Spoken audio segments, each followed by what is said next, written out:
What we got? Hey, everybody. Hey, we went live. Sorry. Hey, everybody. All right. We're here to talk about whatever the hell we want. This is a free for all. We have here today, first time joiner, Mr. Drew Sample. Go ahead What's and say up? hello. Hi guys, Drew Sample from the samplehour.com. Also the owner operator of Capital City Greens. I'm a garnish urban farmer. I'm a garnish farmer in the hood. I guess that's kind of it because I sell garnish now. Nice. Yeah, And this is then a we really good have plug that I did for myself. very unenthusiastic, just like myself. Hmm. All right. Great. Isaiah, go ahead. Hi, I'm Isaiah. Isaiah, I just want to say, man, you're looking really good. Like you look like you're a musician in the late 60s, early 70s right now with that hair and sideburns. Like you're, the key time for analog recording. Well, I wish I had analog recording equipment. It's very expensive and very bulky.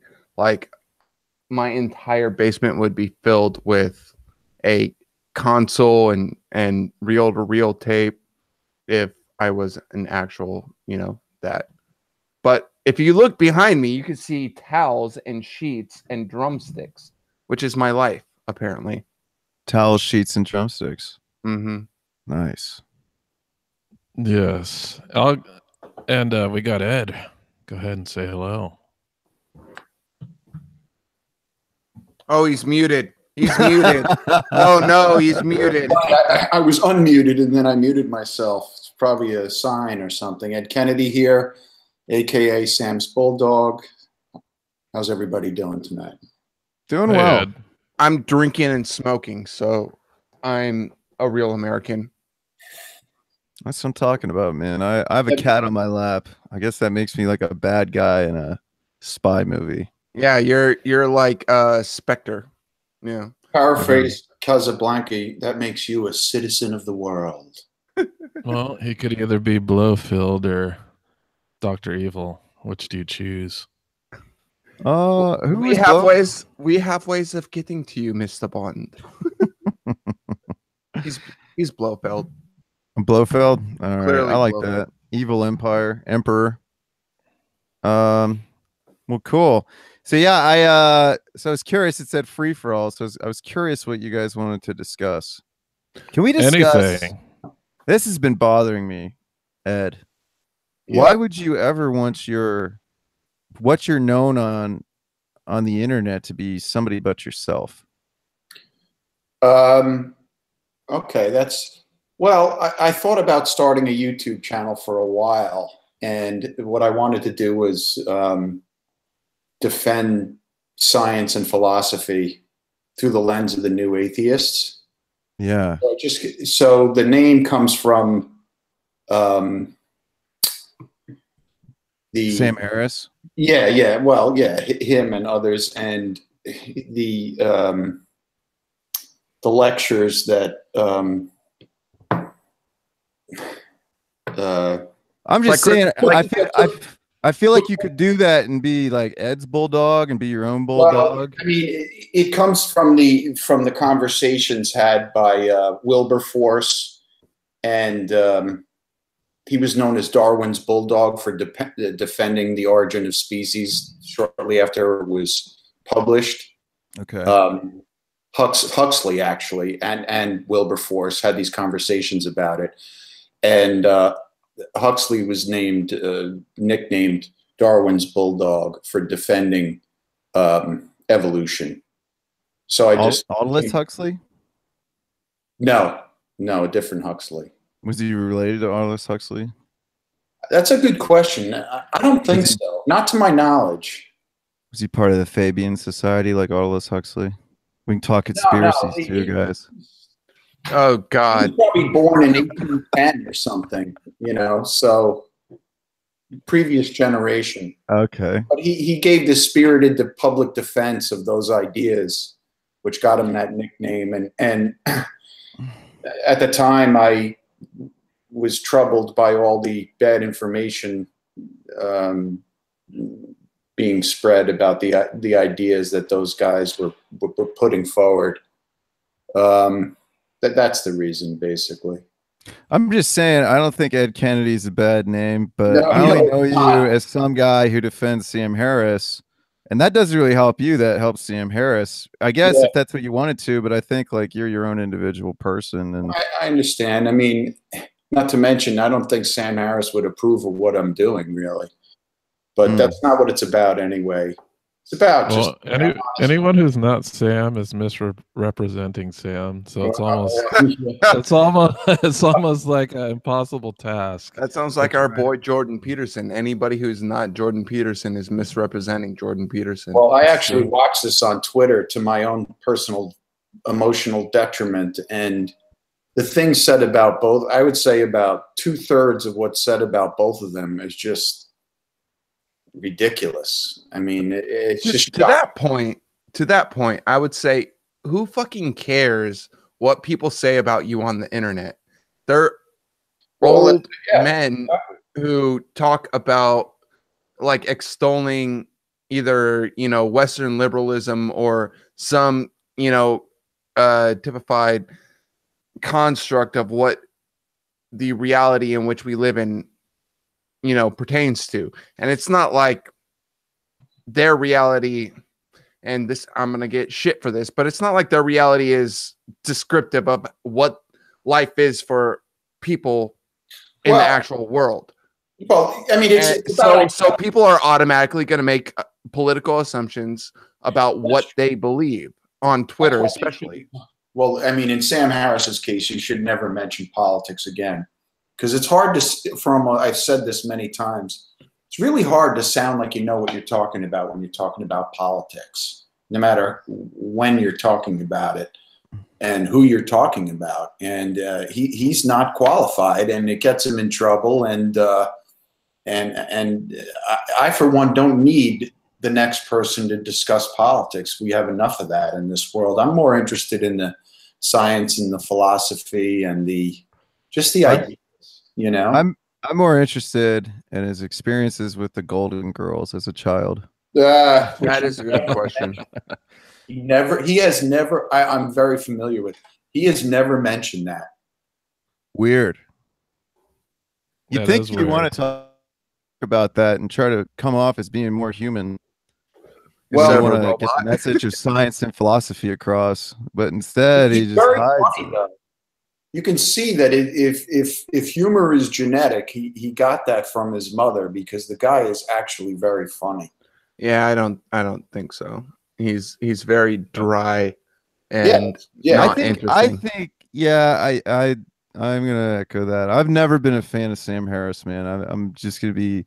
I felt like I don't know. I question people that just want to debate dumb people. Yeah, I mean, and it's like what are you gonna prove to argue with a religious fundamentalist who clearly thinks that evolution is fake? When it's like, why does it really matter? Like, why do you have to debate anything unless you want fame and you want people to know who you are? Which that's fine too. I mean, I'm okay Sam Harris makes a lot of money on his podcast, and he only asks for $1 donation. I think that's the most you can give him. He doesn't even do Patreon. No, you could give him more if you wanted. He doesn't do Patreon anymore. He did. No, he gave up Patreon. He just thought that money was Patreon. Speaking of Patreon, if you are a Mixed Mental Arts listener, please go to our Patreon page at Patreon/Mixed Mental Arts and give us money so that we can have money, so that we can do things and stuff. Hey, so there actually is a lot of good packages, and I put together a little advertisement for it, but it just never made it to air, and that's okay. But if you go to Mixed Mental Arts Patreon, I mean, there's some really cool private chats that you can do with Hunter. I think is the one for Brian still available? If you pay enough money, you can talk to Brian. I don't know about that. It's currently in a state of flux, so I wouldn't recommend that anybody donates more than $1 unless they want to actually just give us money and not expect a whole lot back. With the Patreon page, it's set up right now to where the return on investment that you can get by being a patron versus, you know, regular person is just early podcast release because we don't have much else to offer right now. I've got a whole, box of stickers that I want to mail out. And I also want to get like personalized thank you notes signed by, Hunter. But that's we're stalling on things because people are busy and we don't make money off this. So like nobody makes money off this. So it's actually the opposite. Yeah, not getting checks for being on here. I thought you guys were all getting paid. I was about to have a temper tantrum. We haven't monetized it to a level. I'm just joking. I thought for sure Ed Kennedy was getting a nice paycheck from this. So I just want to say, Ed, that I associate you automatically with Ted Kennedy just because the name is the same. And my middle initial's the same. Yeah. So I hope you didn't actually, kill somebody in a car accident in 1971. I think I have a higher moral, a better moral compass than he had. That's for sure. Yeah. I associate you with Jamie Kennedy, like the Jamie Kennedy Experience. Yeah, that's what I was thinking too.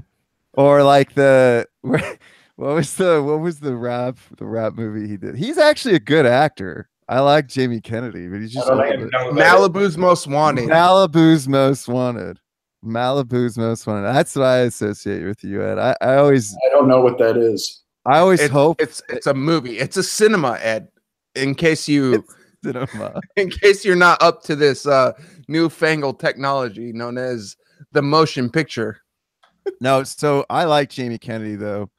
But you guys have similar hair at the time when Jamie was young.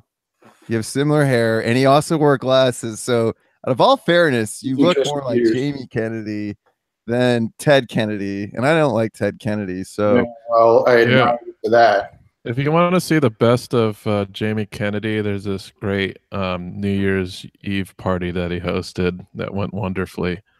You could check that out. I seriously like Jamie Kennedy though. Like I've never seen that, so I probably will check that out. By wonderfully, I mean horribly. It was bad.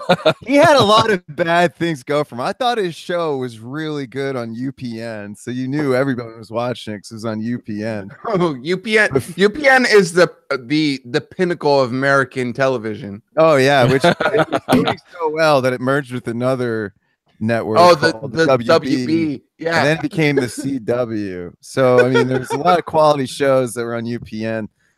No shit though. They had some great shows really back in the day. Like they had Veronica Mars, they had the Steve Harvey show, they had Moesha, they had all the black shows. I think that was their downfall.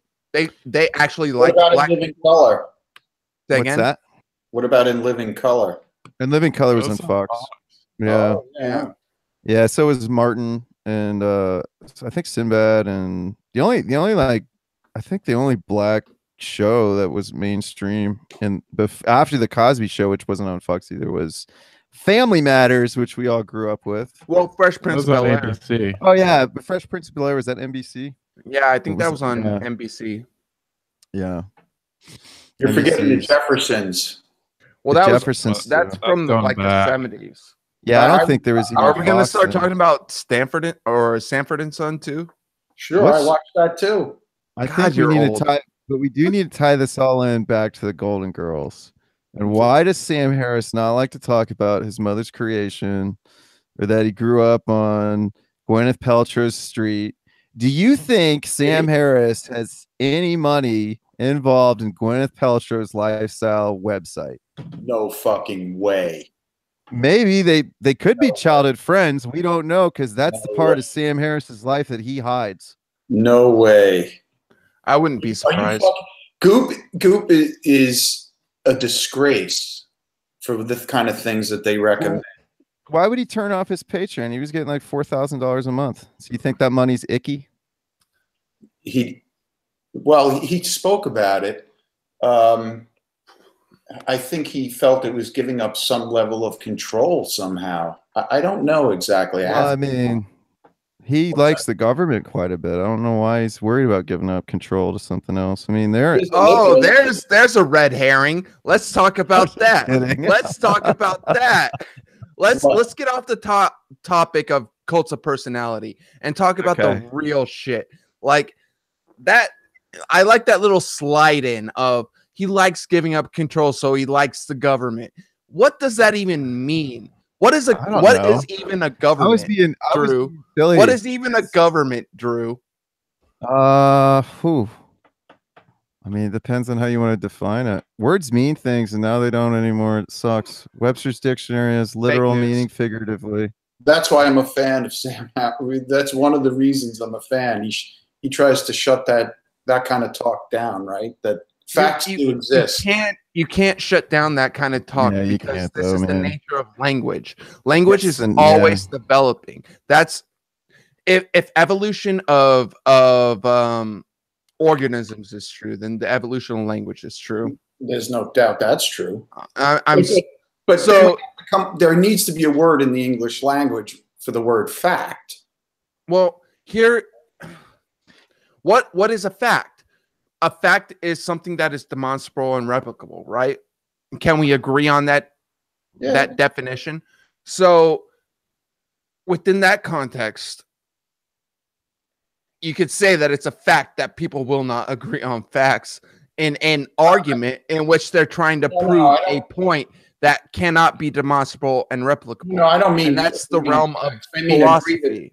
agree that there are facts and what a fact in fact is. We don't have to go down that road. I'm just saying that, you know, Drew said there's no facts anymore and all that. I mean, No, I don't think there are. of Facts course don't there are. matter. Of course. What are the facts? Facts are also Wait. Like Saying- objectivity is not a real thing. Like objectivity is like an idea that we pretend we have, but everything is just based on your subjective experience. Whoa, hold on. So saying facts don't matter is different Yeah. than saying facts don't exist. Very big difference right there. Yes. So I would agree to the extent that facts don't necessarily matter in certain forms of discourse, right? So if you're trying to advocate for a policy or advocate for a philosophy, facts don't really matter so much as the argument that is, supported by the facts that you select. I don't even think that matters. I think what matters is how enthusiastic are you and how can you make people feel? So then we get into another semantic argument about what matters. What does it mean to matter? Well, I think it goes back to the rider and the elephant, and you got to influence the elephant. And if you can control the elephant, it doesn't matter what you consciously think. Now we can educate ourselves as much as possible to try to not fall into methods of persuasion or tactics of persuasion. But I mean, even look at reciprocity, man. Like we know about reciprocity, and we know if somebody gives us something, we still want to return. If they say, no, this is just for you. I appreciate what you do. And it still kind of feels uncomfortable, right? Like you feel like you need to give something in return. Yeah, but persuasion, you use facts typically when No, you don't. Yes, When? you do. No, Yes, Why is persuasion Donald is Trump not about president? Why using is Donald facts. Trump president? Hold on. Didn't If- Ed, didn't you listen to Sam's podcast with Scott Adams? When Scott what Adams' brain. What is chemically- Scott Adams' main argument? It's not facts, it's persuasion. Yeah, I know, but in the course of persuading, facts should be present, should they not? Well, the goal of persuasion is to persuade. Whether facts are used in that action, your goal is to persuade. So if you have to abandon facts to persuade, then your goal is accomplished without facts. Yes, it should be. No, used you with can't facts, persuade anybody of anything without facts. No. You're right. You're right. I mean, it's being selective about what facts you're discussing. So no, you can what persuade we've said- people by flat out lying to them. Yeah, You can. that Oh, there's a right, sucker right, born okay. every day. Fair enough. Right. Oh, that's true. But to say And matter, to say they don't matter, the facts always matter, whether or not we want to acknowledge it or not. Right. I no, think no, I don't think they do, man. I think it's all about how you feel. I mean, it's all about getting to that elephant and getting to lead that elephant to what you want it to do, and then engaging the rider while you're leading the elephant. That's it. and, well, to that extent, I would But the more facts you know about elephants, the better rider you're going to be. well, no. I think that this is kind of a conflation of things that aren't necessarily in opposition.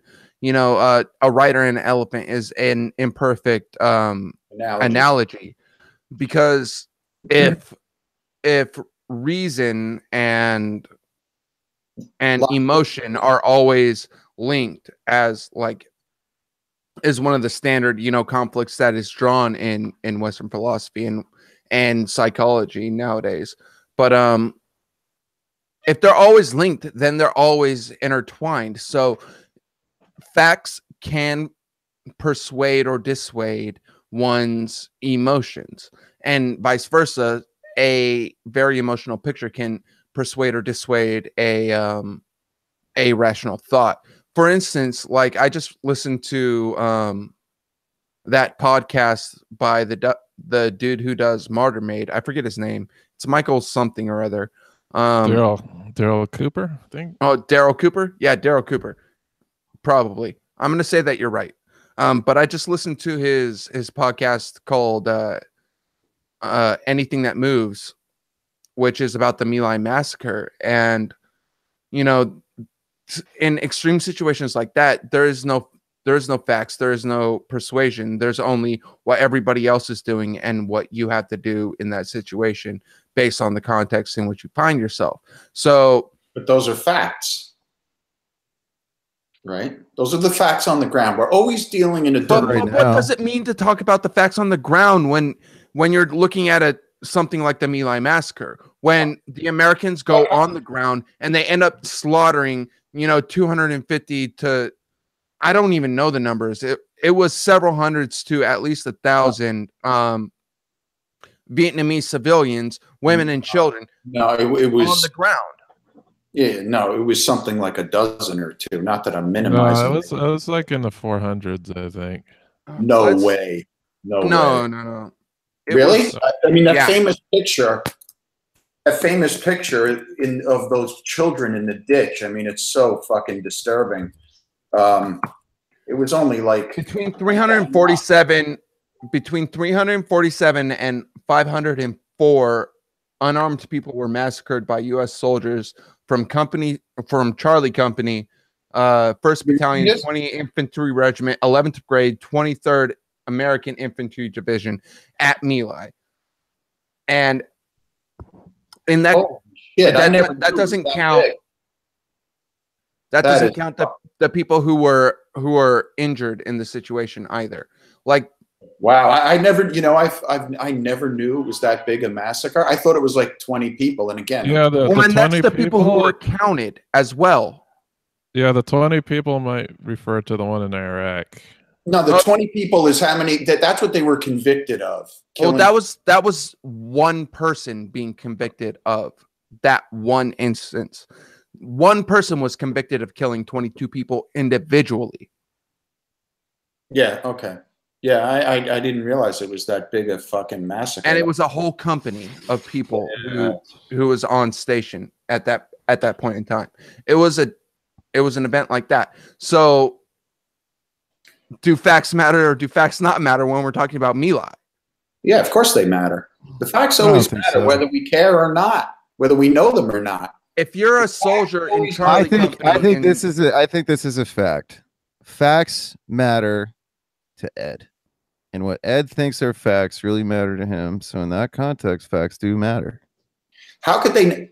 Everything is a domain of facts, right? Anything No. you can discuss is a I don't domain think so. of facts. I think I think it's a domain of ideas. And I think you have to be very But those dynamic ideas- and those liquid ideas in track your the thinking. facts. If I'm sorry to interrupt. Go ahead. you, I'm sorry to interrupt. Go ahead. Yes. I'm sorry, I interrupted. Go ahead. I Drew, go ahead. think you lost him. No, I'm back. Okay. I think it was the government trying to shut me down.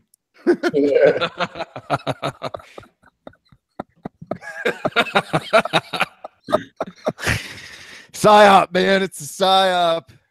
Hey, but man. anyways, I don't know what I was saying there. I think I was saying something. I gotta go watch the new Jurassic Park soon, guys. It's I think it's gonna be terrible, and I'm okay with it. I like to see it. Don't leave us, Drew. Don't leave us. Don't do me like that. Don't do me like Isaiah, that. we're having a great time, and this is gonna happen more often. I'm trying to leave the house a lot less. I'm trying to leave the house a lot more. So If we could do evening stuff though, that's great for me. That Sunday stuff at noon is really hard because I'm usually doing hard work then. well, I wouldn't expect that from anybody. Okay. But anyways, I don't know what I was gonna say something about the facts and Ed and Well, the idea. You're being flippant about the facts. I think I don't know. I think you put too much of an emphasis on facts. I think you do too, because I think you put yourself in a box because it's you're in this box of Sam's Bulldog.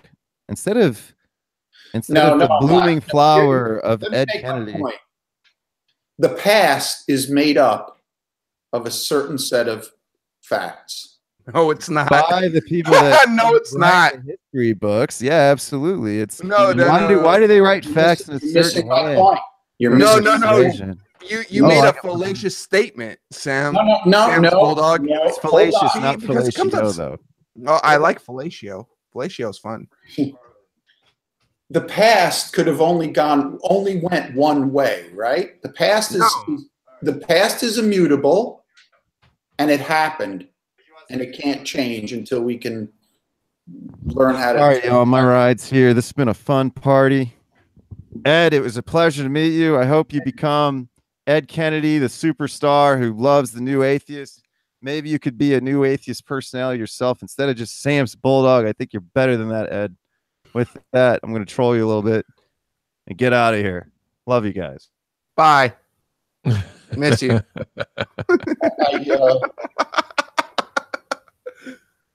Okay. I know we've went down this road before. Yes, we could say there was an objective event that happened in the past, but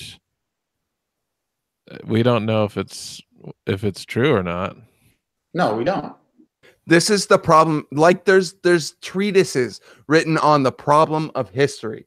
And the fact of the matter about history is that there are things that have occurred in the past that we have no way of knowing how they happened. That's true. So anything we do after the fact is interpreted. All right. This there may be a fact of the matter that happened. This is That has no where you're not right. to Right. You're the world in which misinterpreting. we live right now. You're misinterpreting what I'm saying. I'm not talking about recording history, our conception of history, what we think of history, how it was manipulated, like 1984 and so on. I'm not talking about that. I am talking about the past, the immutable past happened one particular way. Okay? That's all I'm saying. Okay? So, and we find ourselves in the present moment based on all of those facts in the past.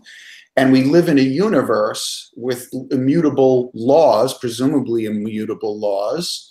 Okay, there's no reason to think they're not at this point because they've never been broken. So the facts always have to matter, whether or not we know them, whether we not got them right, whether we're getting them totally wrong, whether we've been lucky for the last 100 straight years or unlucky. It doesn't matter. All I'm getting across is there was an objective reality that took place over the last how long it's been since the Big Bang. That's all I'm getting at. And yet I'm not talking about that Donald Trump is a serial liar and has been basically successful at it to all the way to the presidency and so on. And he doesn't deal in a domain of facts. That's true. But those are facts. That's all I'm getting at. It sounds pedantic, But this is why when I hear things that facts don't, I mean, he was just being flippant. I mean, he's trying to be funny, whatever.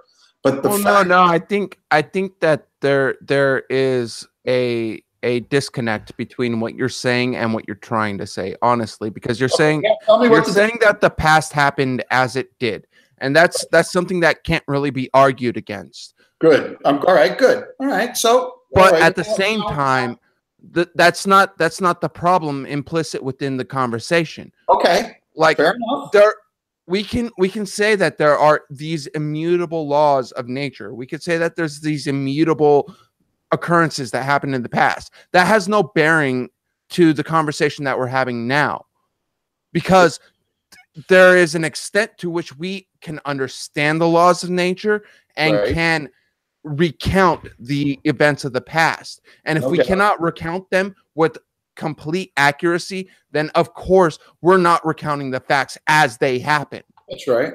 So how much does it matter to try and emphasize the fact, or the conception rather, not the fact that how much utility does it provide you to emphasize the immutability of the past when there is no possible way that you in this moment can understand what happened in Vietnam in 1968? Right. Not fully. Right. I understand. No. Not even not fully. Not even an iota of objectivity can be had from your standpoint in observing the past, because every recount, recitation, every record that we have of the past is somebody else's subjective encounter with that event. Well, okay. That's a fair point. I mean, all I would say is it's a matter of degrees, right? In other words, we have more of a complete picture of what took place yesterday than what took place 100 years ago, a million. Do we though? Do we though? Yes, of course. How? Well, there's one thing we can't ever account for, though. Yes, that's true. Like, we can always account. Well, I can't say always, but because of the technology we have today, everybody has cell phones. People record things and whatnot, but we don't know what's going on in the brains of these people when they're doing it, or their motivations. So oftentimes motivations are exclaimed as facts, but we don't know really what these people were thinking or why they were doing these things. And that is basically political discourse of the day, is all about not that the thing happened, it's why they did it and their motivation for doing it. In so many ways, that is the crux of the issue, because like we could talk all day about what has happened in the past, but there's always going to be different interpretations of what happened based on different indices that people observe from. Like, let's talk about something like Trayvon Martin. Like, Trayvon Martin was, the fact of the matter is that Trayvon Martin was in a neighborhood in Florida and he got shot by some dude. I'm not even going to try and remember his name because he's inconsequential to me, but he got shot walking in a neighborhood in Florida, right? What matters so far as the law is concerned are what happened, why it happened, and the facts. Is the person who shot him liable for his death in either criminal aspects or civil aspects? That's what matters in the context of the law. But in the context of the law, it doesn't even look at the fact of the matter as the facts that actually occurred, right? Because within the context of that courtroom, there's going to be two competing individuals arguing to try and convince a jury that this is what happened and this is how it comports with the law. So, go ahead. In that situation, how much do the facts matter over the argument that's being made? In a court context, it depends on the strength of the facts, but you make a fair point. The goal of to get to the facts is not the goal of a trial, right? I mean, a complete retelling of what took place in those events is not the ultimate goal of a trial. I mean, I'm happy to I'm not conceding anything. I mean, that's true. I'm not asking you to concede anything. I take your point that there's no fully satisfactory way to record the past, to understand, as Dusty said, Winston Churchill wrote multi-volume memoirs about what his motivations were. He kept a diary. I'm just using him as an example. I mean, anyone could come into the room. Is that really the reason he did it? Is that, I mean, we could stretch back that his mom wasn't nice enough to him is why he did some of that stuff. And he may not even be aware of it and all the rest of it. All of that is true. What I'm saying is,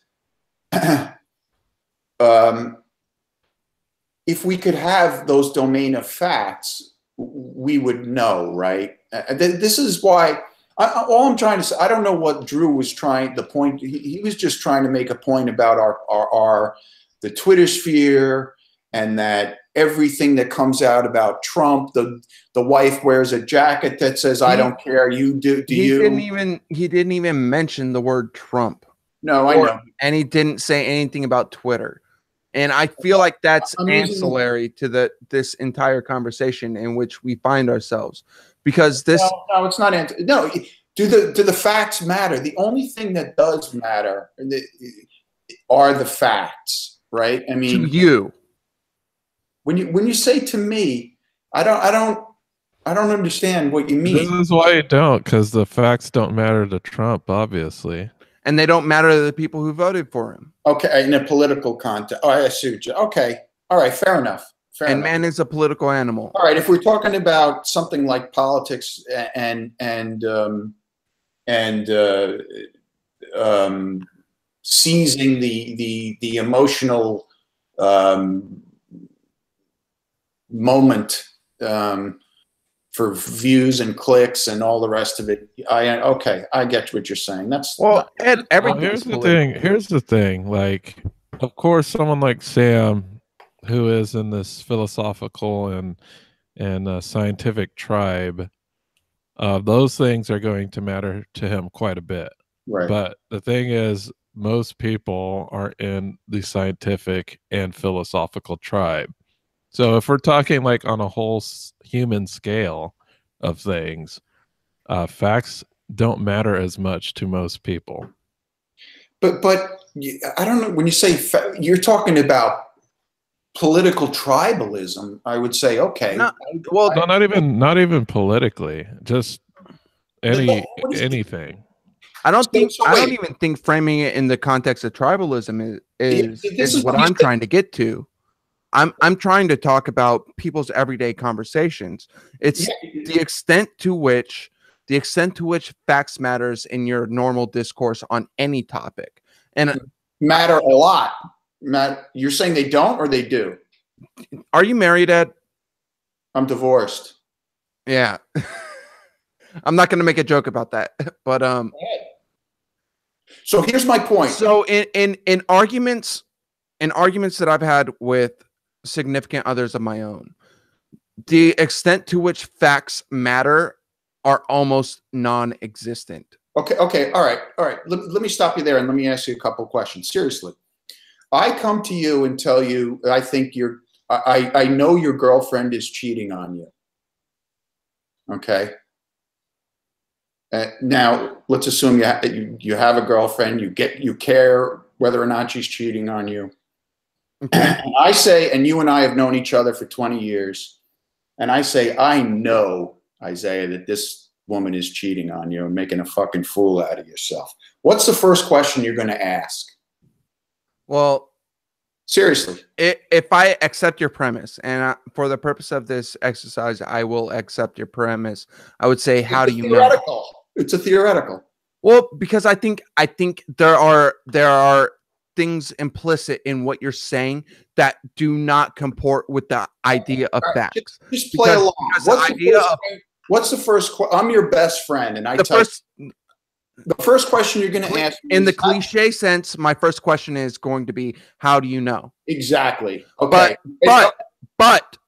But Go ahead. that's not the fact of the matter. The fact of the matter is that I am involved with somebody. That person has become involved with somebody else. And the way that we communicate these things are to say, oh, she's cheating on you.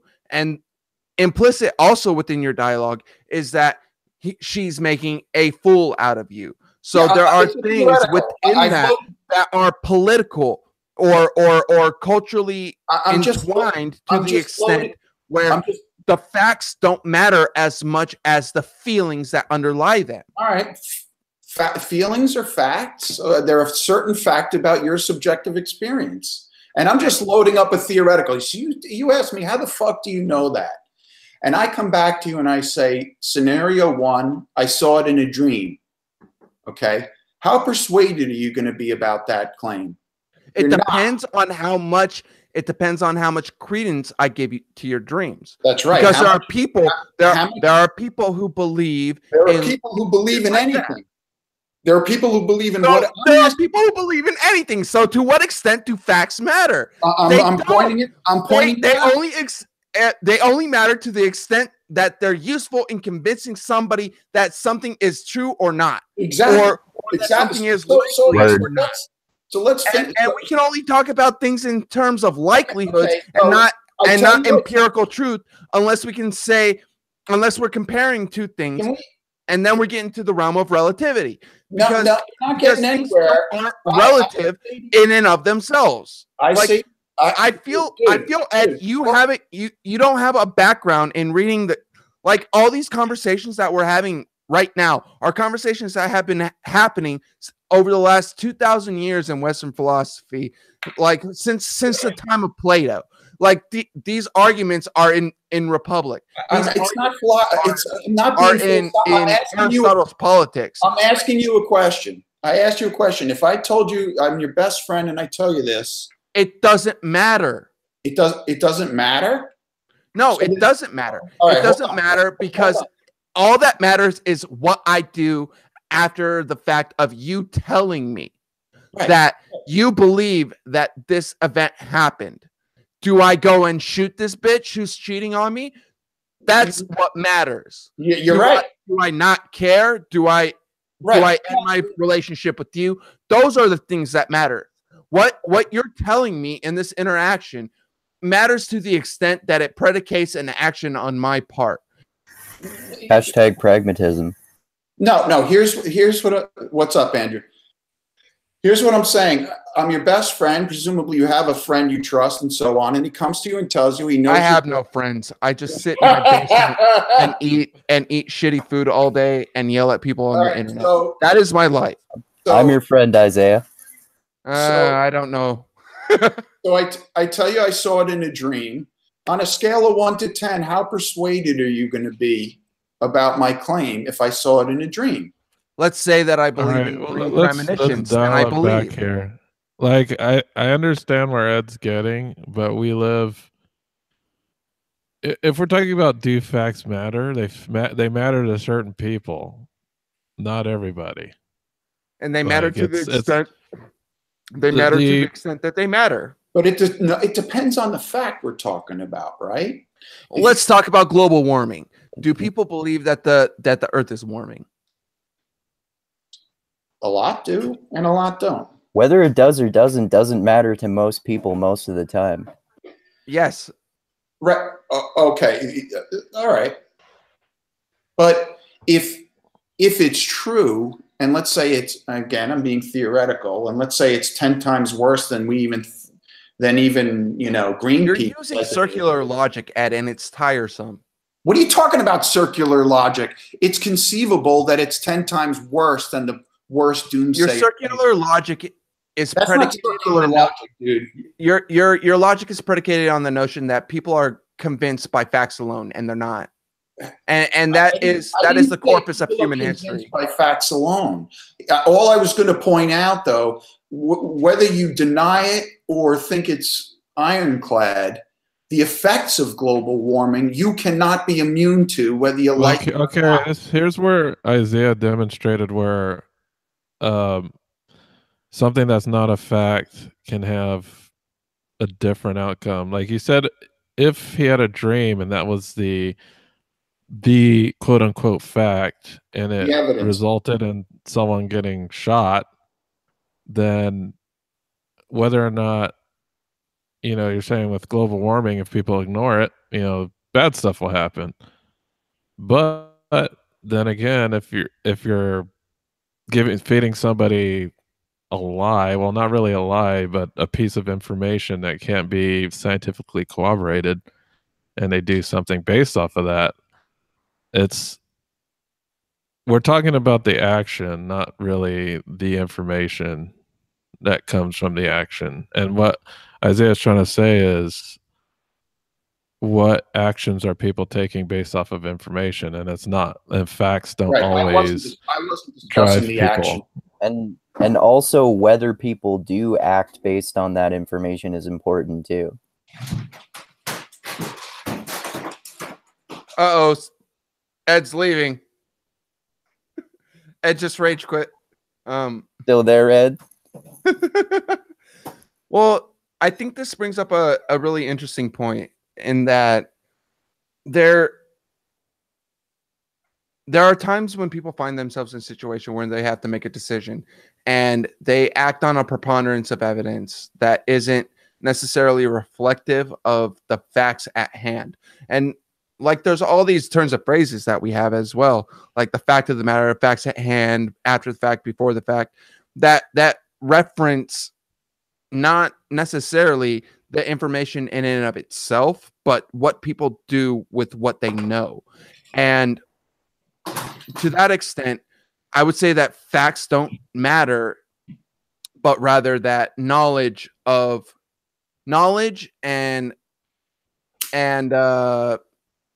not veracity of information, but acceptance of information are what matter more than facts as they are. What information they're taking in versus not taking in, or how they're weighting the information. Yeah.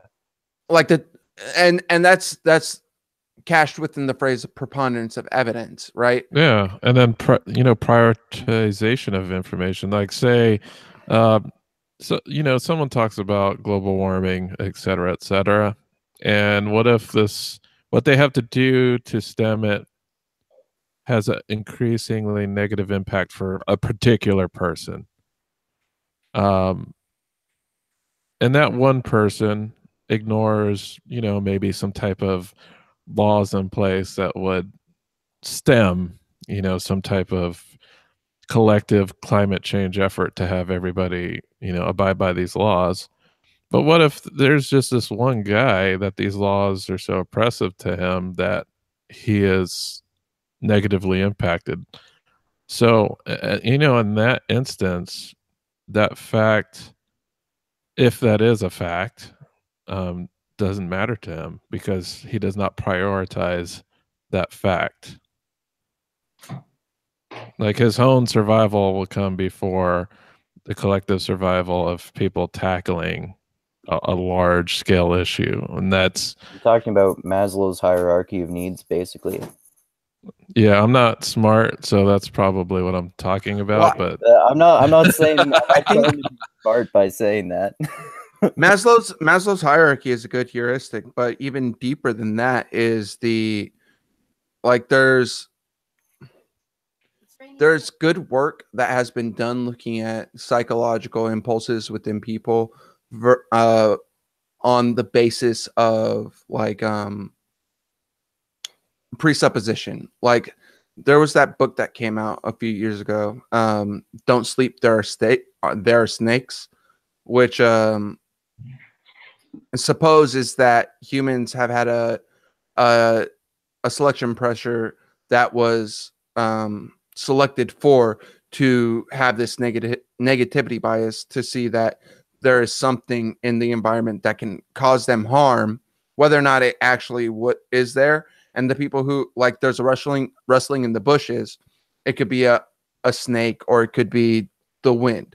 The people who believed it to be the wind died at a higher rate than the people who believed it to be a snake. So people have that negativity or bias within themselves as a as a phenotype due to that selection pressure. That's a Oh, okay. a good That's cynicism. explanation. That's where our cynicism comes. That's why things like Evolutionarily advantageous. That's why. Exactly. Is what you're saying, right, Isaiah? That is a hypothesis that has been posited within the corpus of evolutionary biology. Whether or not it's true Okay. is up for debate. Okay. But why? That's why birds fly away when you go near them. That's a false, even if you mean no harm. That's an ex post facto inductive reasoning, assumption on your part to say this is why anything does that is due to this antecedent action. That's an ex post facto inductive reasoning. Ex post facto. Not everything is ex post facto, because that's what isn't. You need to read some formal logic, Ed, because this makes it very difficult to try and have these conversations with you, because there's so much background on reason that I'm trying to explicate, and you're presenting things that are in the canon of formal logic. Yeah, I am. And it's like talking. I don't want to diminish you in that way. But the thing is, to the extent that you can say that facts matter as they're occurring. After the fact, they matter less, because it's all about an interpretation of what has happened and how that is useful to the people who are interpreting. Okay. How much does it matter that the Higgs boson particle was recently basically discovered? To me, that's a nonsensical question. Because why?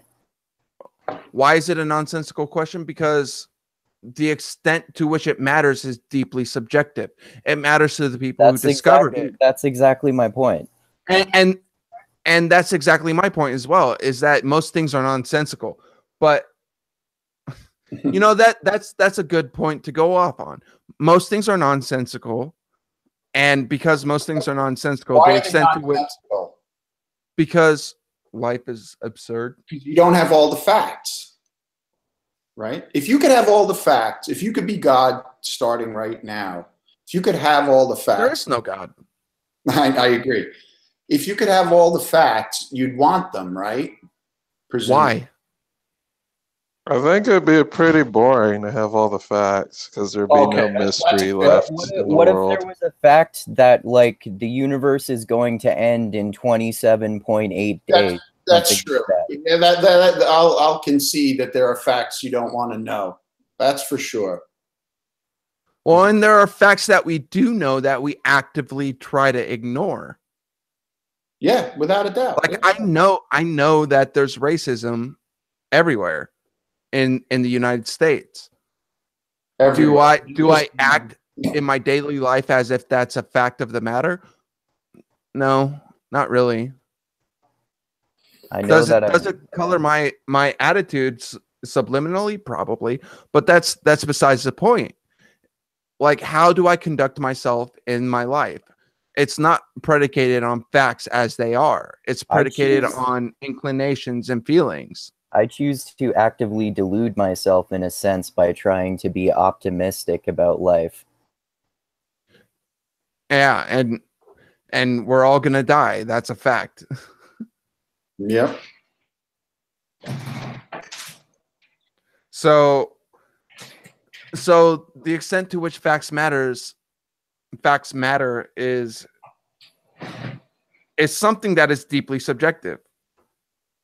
And Isaiah, I want you to refute, because I think you might be able to, the popular catchphrase from Ben Shapiro that facts don't care about feelings. Well, Ben Shapiro's a fucking liar first. Explain why he's a liar. No, he's a flat liar. Why? How so?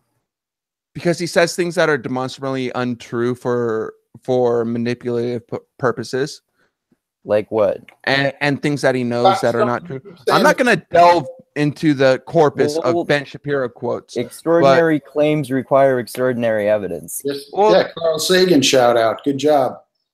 Yeah, sure. I don't think it's an extraordinary claim to call No, it Ben isn't. Shapiro I'm a not liar. like some big fan of Ben Shapiro. I just think that he's. There's nothing don't of think he's a worth liar. that Ben Shapiro says that is worth discussing. He's not Well, the that's first. a highly subjective opinion. He's not in the context of actual political, even if the goal of political discourse is not to either trigger people or preach to the choir, there is nothing of worth that Ben Shapiro says, because it's all polemics based on these a priori notions of human nature and the status of things in the Everything he world. says. Hey, I don't think that you In can say general. that about anyone. I would say everything that I have observed him to write, and I don't follow him on Twitter. I don't actively watch his videos. Can I My don't experience with actively him- follow him either. Can we get back to your question though about what he said, because he's far from the first person to Yeah, say. my question was, is see if you could debunk his quote, "Facts don't care about feelings." Right, exactly. Well, because there is no delineation between facts and feelings when it comes to political discourse. The only reason why facts are used in political discourse is to inflame feelings. So, like that statement in and of itself is a moral sentiment that he's trying to convey. Even if it's unintentional, that's true, right? What do you mean? Like even if you're not deliberately trying to use facts to manipulate people respond emotionally whether they want to or not. Well, that begs the question: what is the purpose of political discourse? And I believe that the purpose of political discourse is to convince people of a certain position. Well, so like sometimes it's not explicit in that way, but I mean, I guess you could almost say that regardless of what someone believes to an extent, if someone is trying to persuade someone of a different opinion, is that what you mean?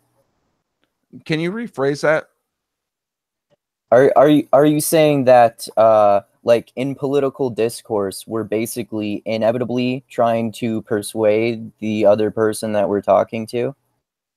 To that, you're asking a deeper question that I propose an answer to, which is, what is the purpose of political discourse? Why would you have a discourse on a political subject if you weren't trying to convince other people of the point that you were trying to convey? Well, I mean, we all probably want everyone to agree with us, or at least like our egos do, if we're being honest, I guess. If you want people to agree with you, you're trying to persuade them to your point. Therefore, all political discourse is predicated on persuading others to agree with you. Therefore, the nature of political discourse is persuasive.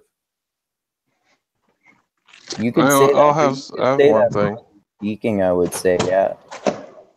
I was going to say regarding his catchphrase, like on the anatomical level, a fact, he's I can't say that damn word. Anthropomorphized? Yeah, There you go. He's doing that to the word fact as if it's a person.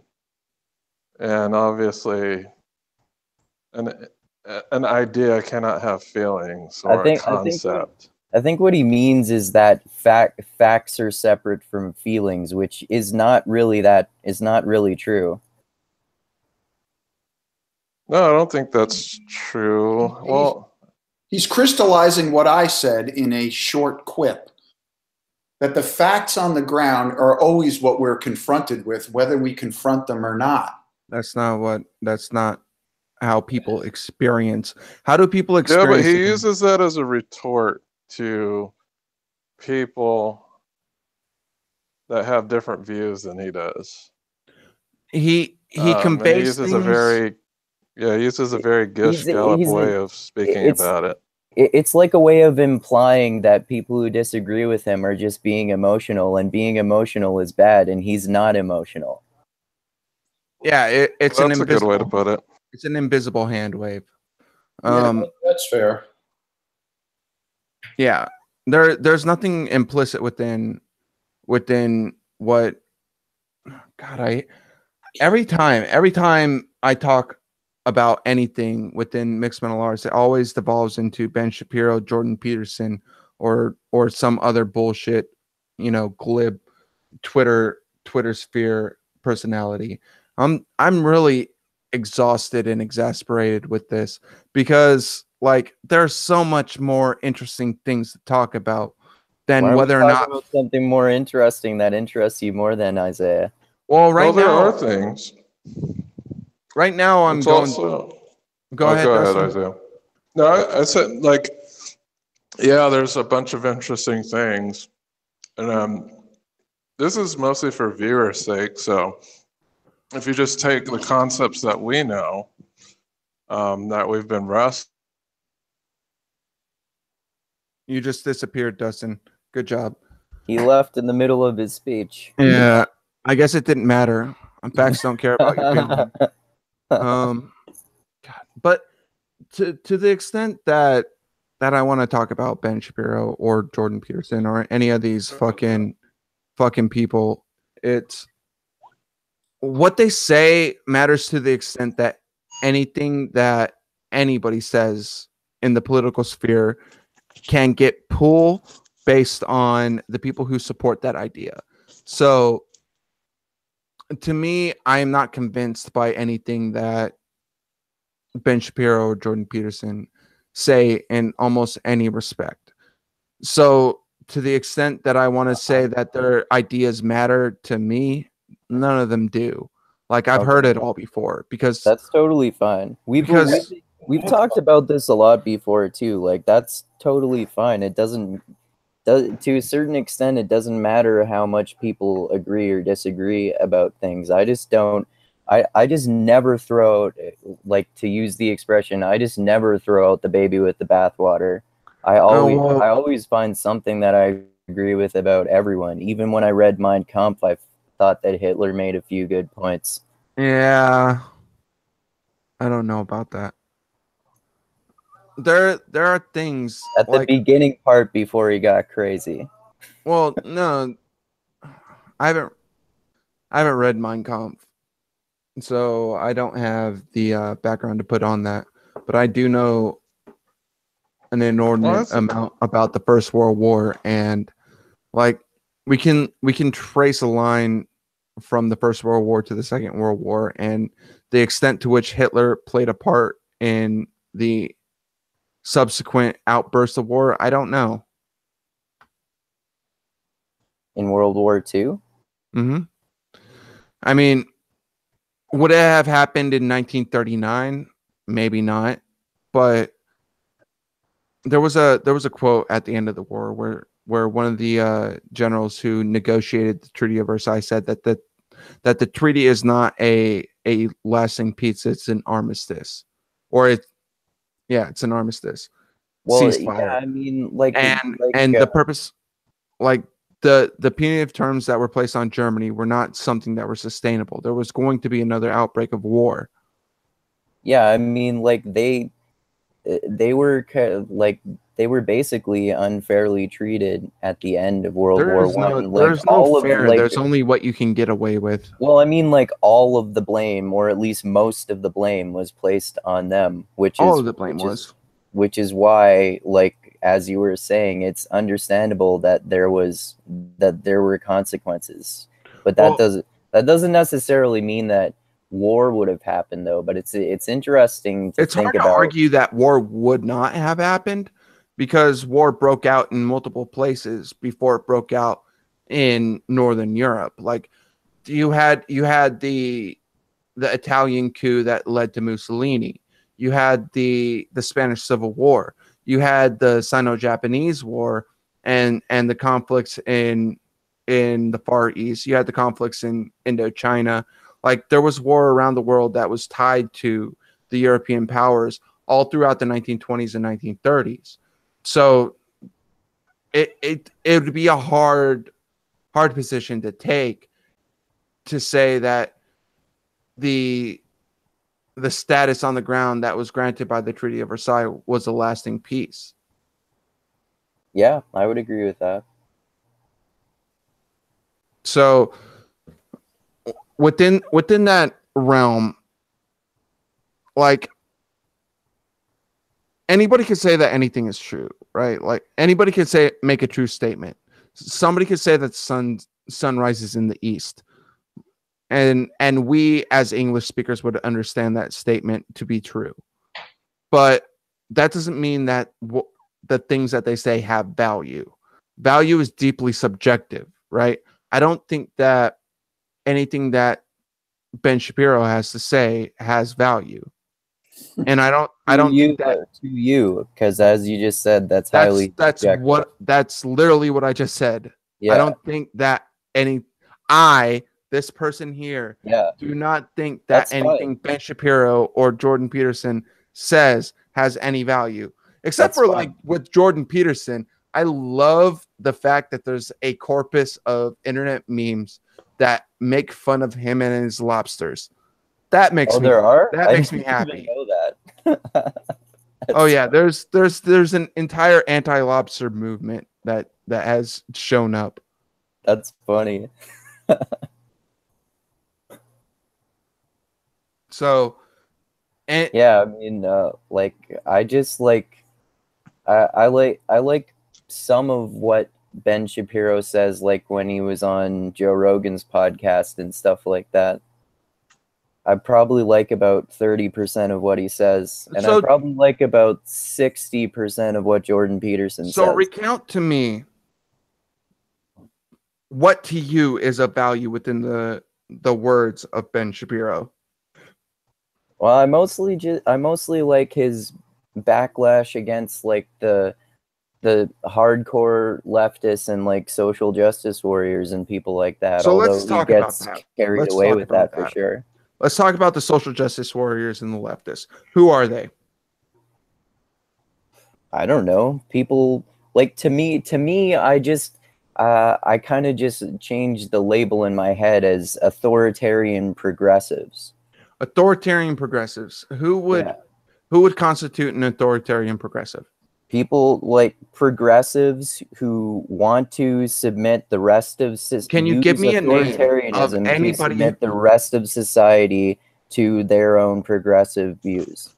Can you give me an example of an individual and what they could have just he'll just spout off a bunch of Canadians, and he's Canadian. So. That's fine. That's fine because I find that. I find that this is like a new Red Scare, honestly. This sort of behavior in crowds of protesters or people like that. I'm not sure if I could even name that many individuals.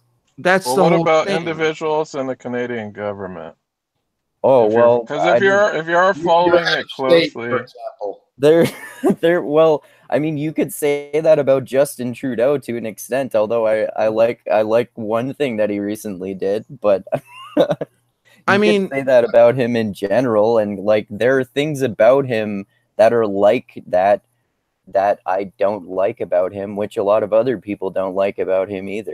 I want to chime in, and I'm no fan of Shapiro's, by the way, but here's why one could value Shapiro per se, him personally. If you want to get a feel for where American conservatism is right now, you listen to Ben Shapiro. Okay, he's going to talk. I don't know about that. He's the number one fucking conservative podcaster. Is he? Yeah. Okay. He's number one. He has a number one conservative podcast. Yeah, by far. That's true. And okay, so in terms of popularity, but even if he wasn't number one, okay, he's like listening to him talk, at least on like things like policy issues. Okay, what you're going to hear out of his mouth is like reading National Review. Okay, his views are going to track the establishment conservative positions on any number of topics you want to talk about. Okay, and you can predict. I mean, I've been doing this for 30 plus years. Except he's becoming a little bit more libertarian. Yeah, talk show. He sounds. I would kind of honestly say that, at least to me, he seems like a pretty libertarian conservative on at least a few major areas, like in terms of how individuals behave and what they do, like including whether they use drugs or not and stuff like that, and all sorts of other stuff related to laws that govern. Well, I don't think that's necessarily true. That he might be saying that stuff about Americans, but when he's talking about foreign policy, it's the exact opposite. He's a he is authoritarian foreign policy. Yeah, I would say so.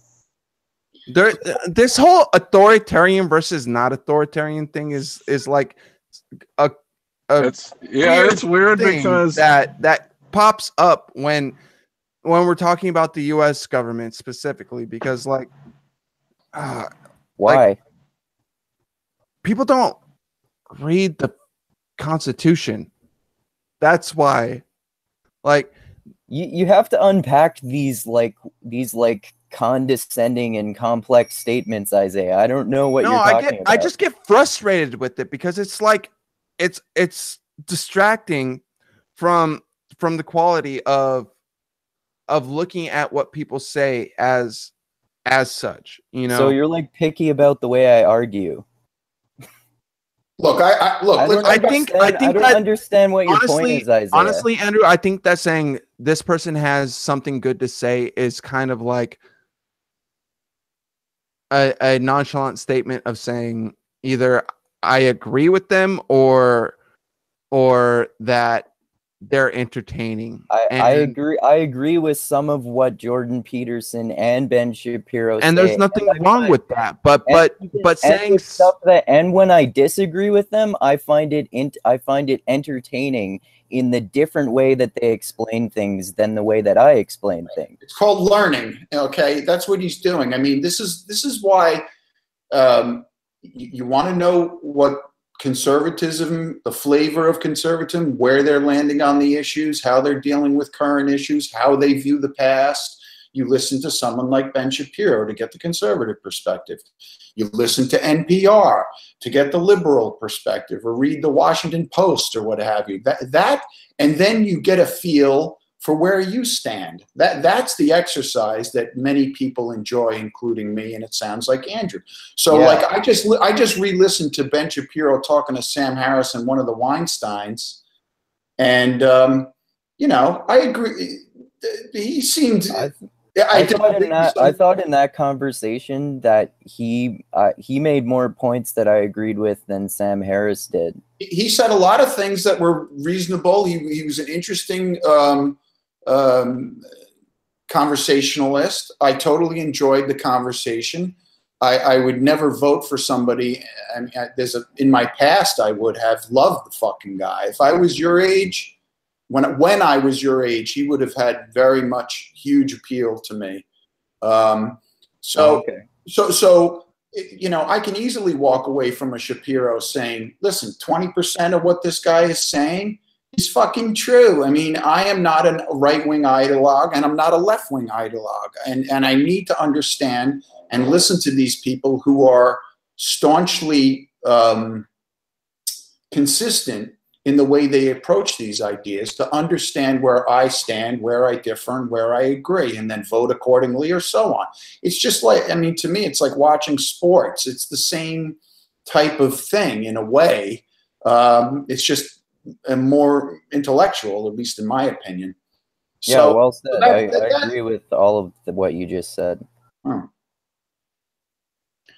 So, to vilify, this is the problem with as Isaiah was saying, this Twitter, emotional outbursts and outrage machine it's spitting out every 3 seconds, it's kind of toxic. It's actually spitting out like millions of times per second. and to vilify these people for their ideas, I'd love to listen to a podcast where somebody fucking talks to a Holocaust denier. I want to fucking hear somebody who thinks they have the facts on that. I'm just using that as an example. We don't need to discuss it. I'm just saying, like, I'd be willing to listen to that. Okay, and I presumably would reject it all, 99.9% of it. Okay, but there might be something worth considering. Again, I'm just using that as an example. Whatever the case may be. I just listened to that Sam Harris podcast last night with that ex neo-Nazi guy. I thought that was Piccolini. Yeah. Yeah, I remember that one, and he also later apologized to his audience about that guy as well. So it wasn't like about that guy. That is the one that guy seemed like more progressive than I am now. He was okay. So the problem with that one is, I think his name was Christopher. He has an Italian last name. I don't remember. Pacchiolini or something like that.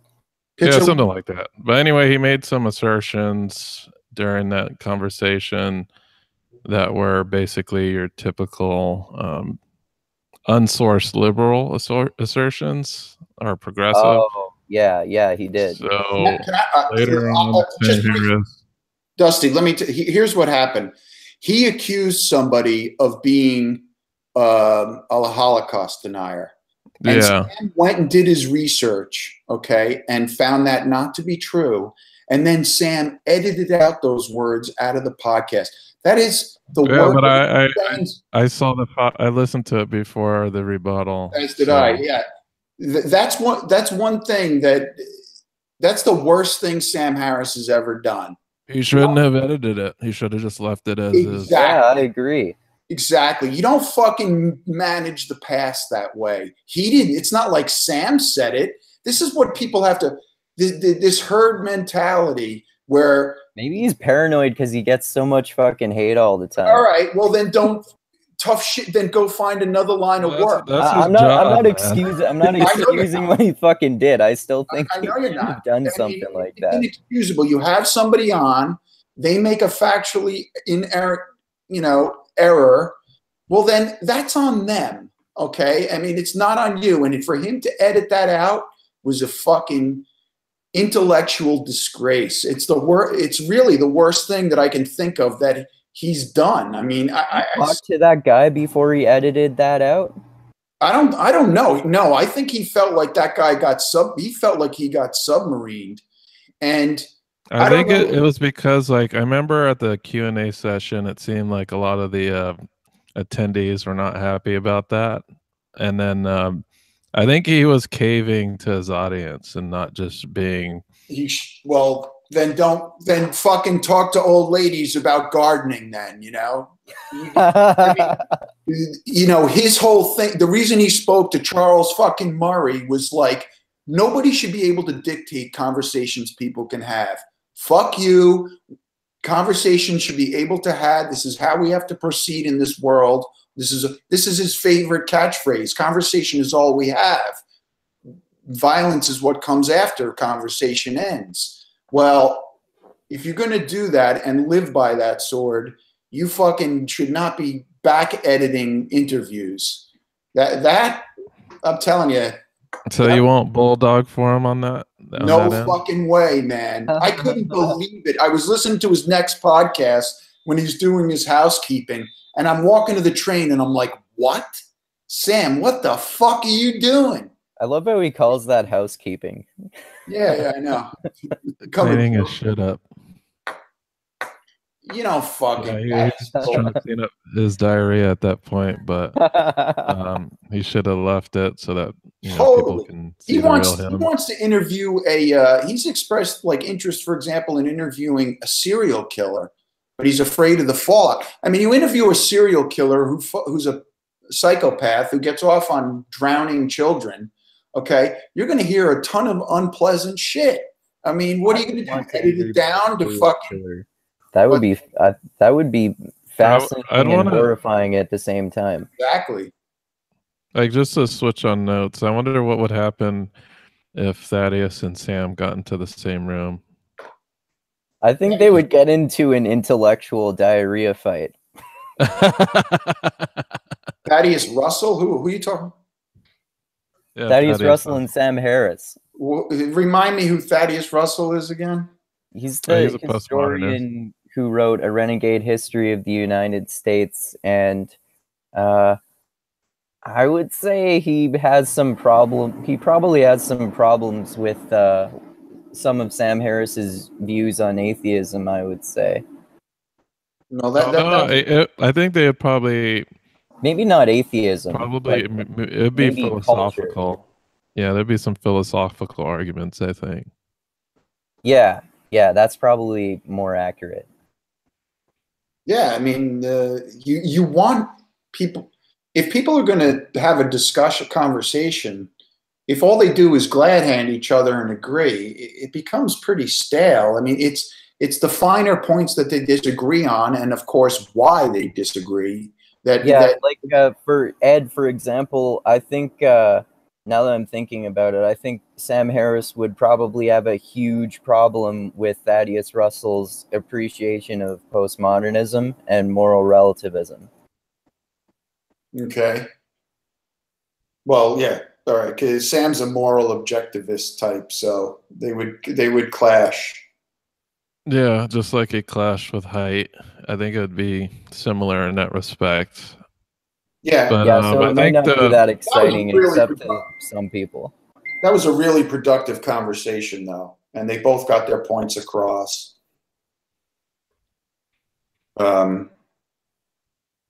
So are you guys excited about the Space Force? What are you talking about? Trump called for a Space Force. Now, what that means... The fucking Starship Enterprise is they're going to start building it with tax dollars, right? No, we're going to have giant robots in space. Didn't you know that? We're going to have the best robots. We're going to build them better than anyone else. They're going to be the best. They're going to kill everyone. Oh, it's going to be great. It's going to be wonderful. It's going to be fantastic. It's going to be stupendous.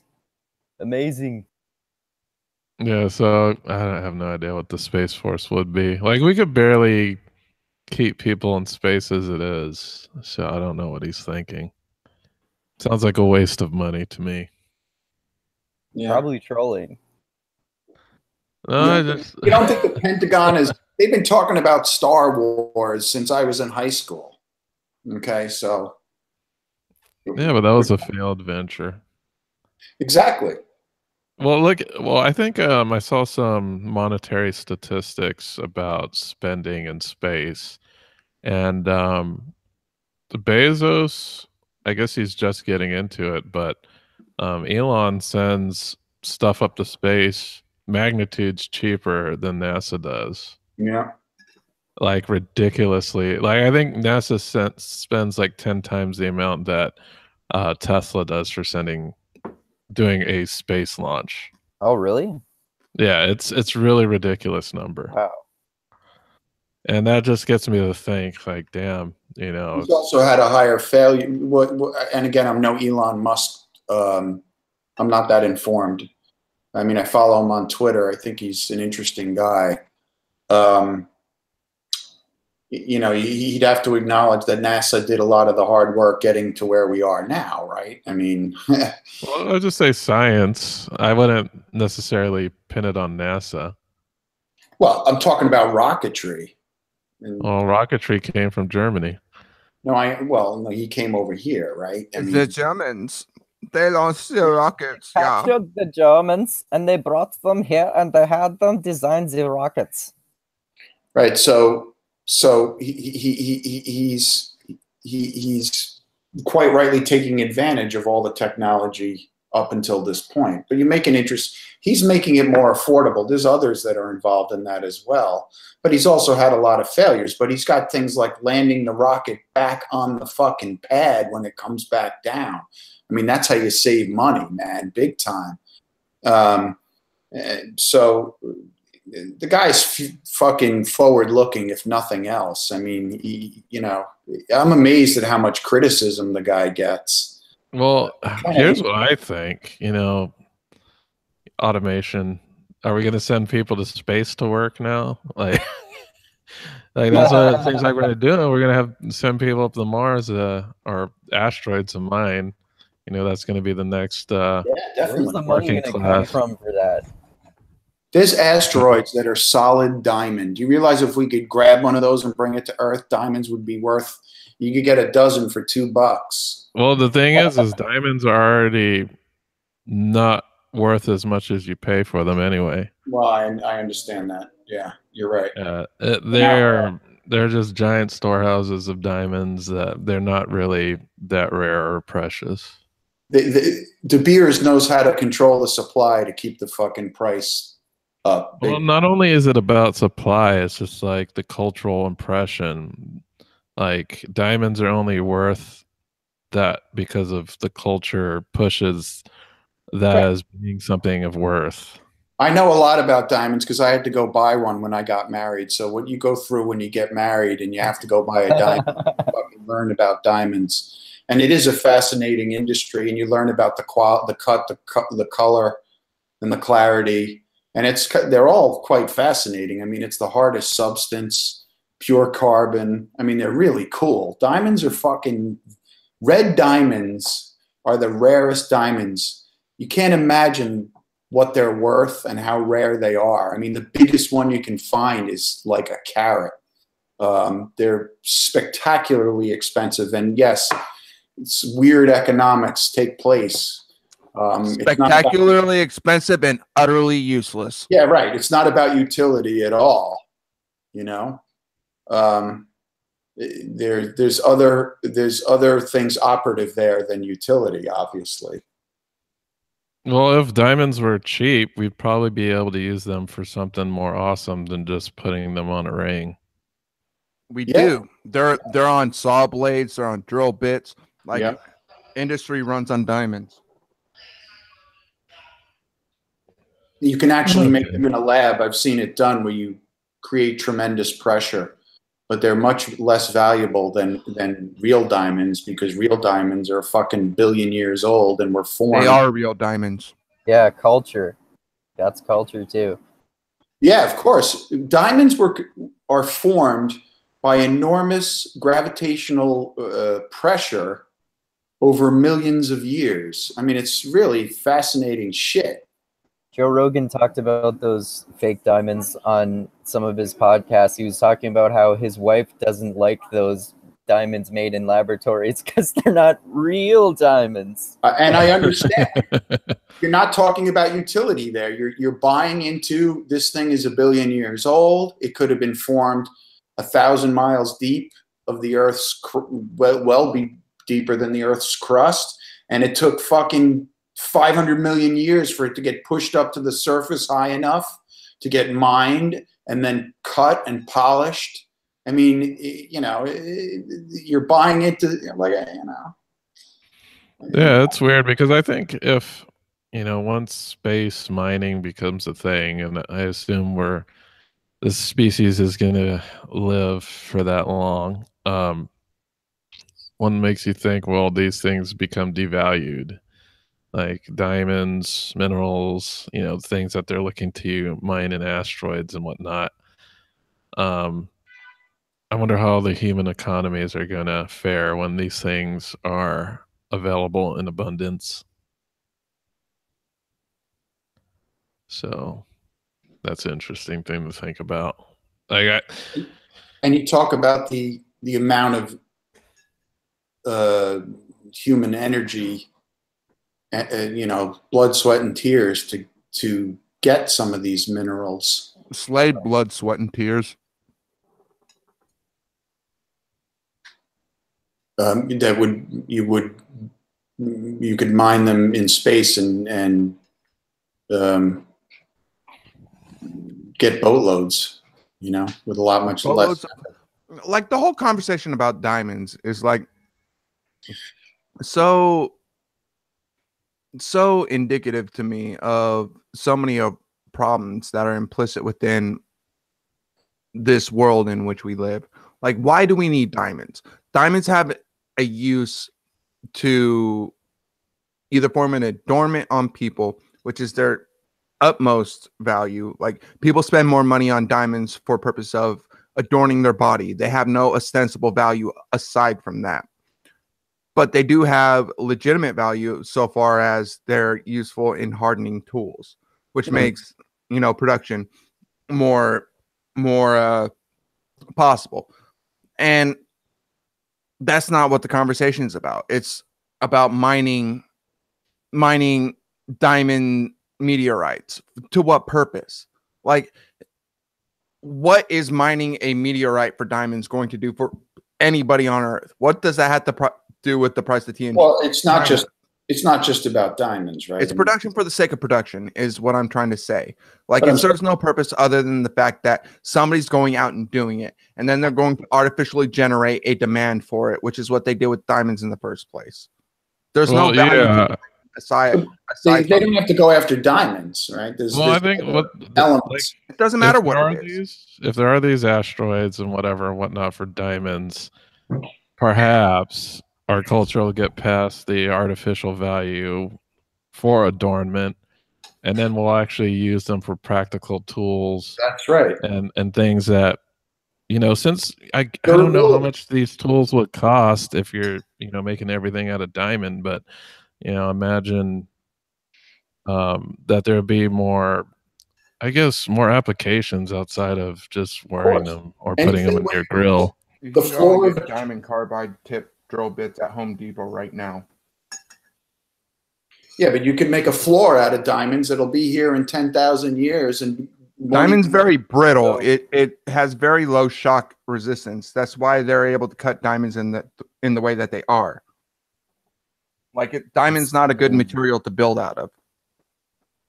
It seems idealistic to expect our culture to get past wanting to have diamonds for adornment.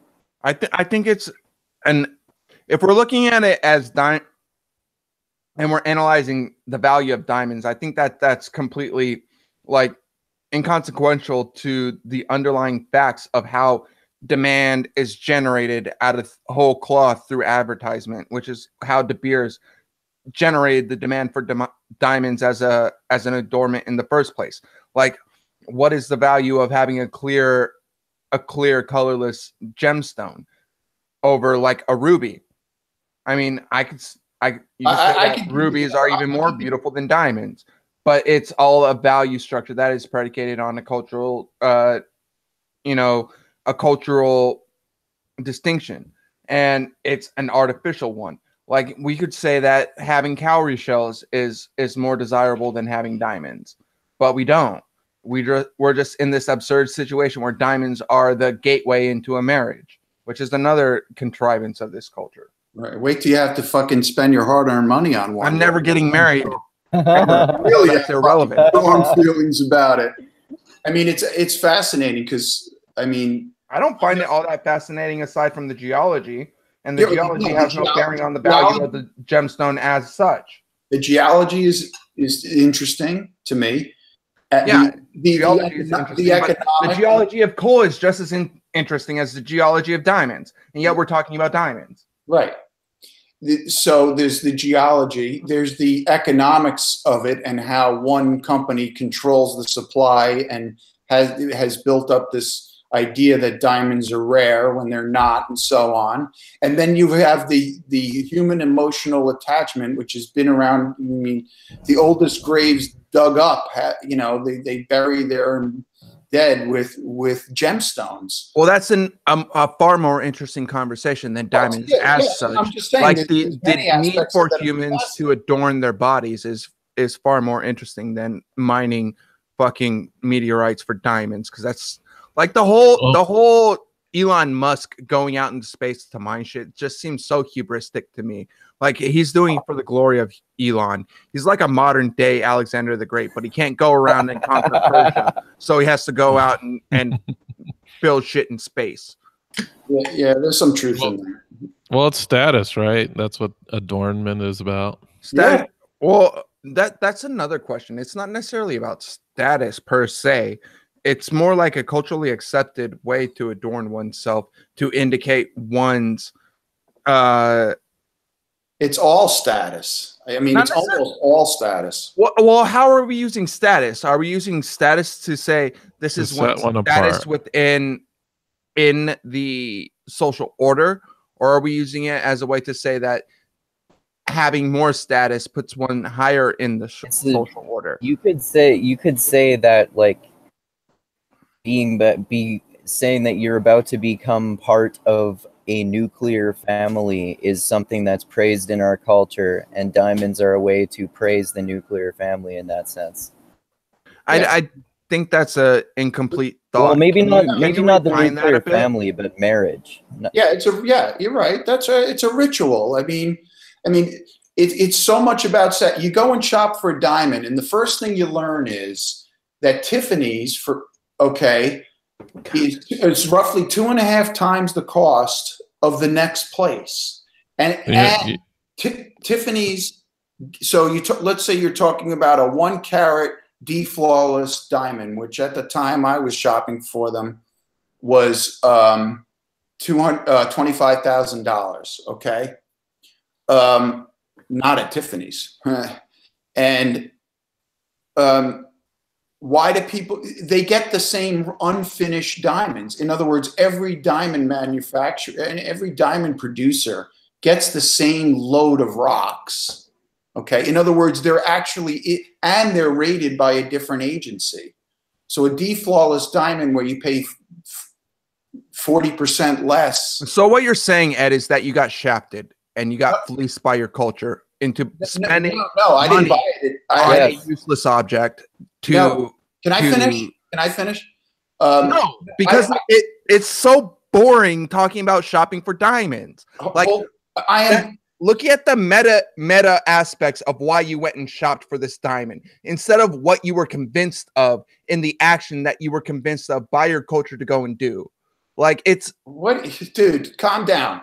Okay, here's what I'm getting at. It's all about status because Tiffany's is in business selling literally the identical product than someone else. Okay, there is no difference between a Tiffany diamond. There's no difference. None. There can't be. And regardless of advertising, people praise status. Right. They're both involved, though. There's a built-in 200% premium. Yeah, I get what you're saying.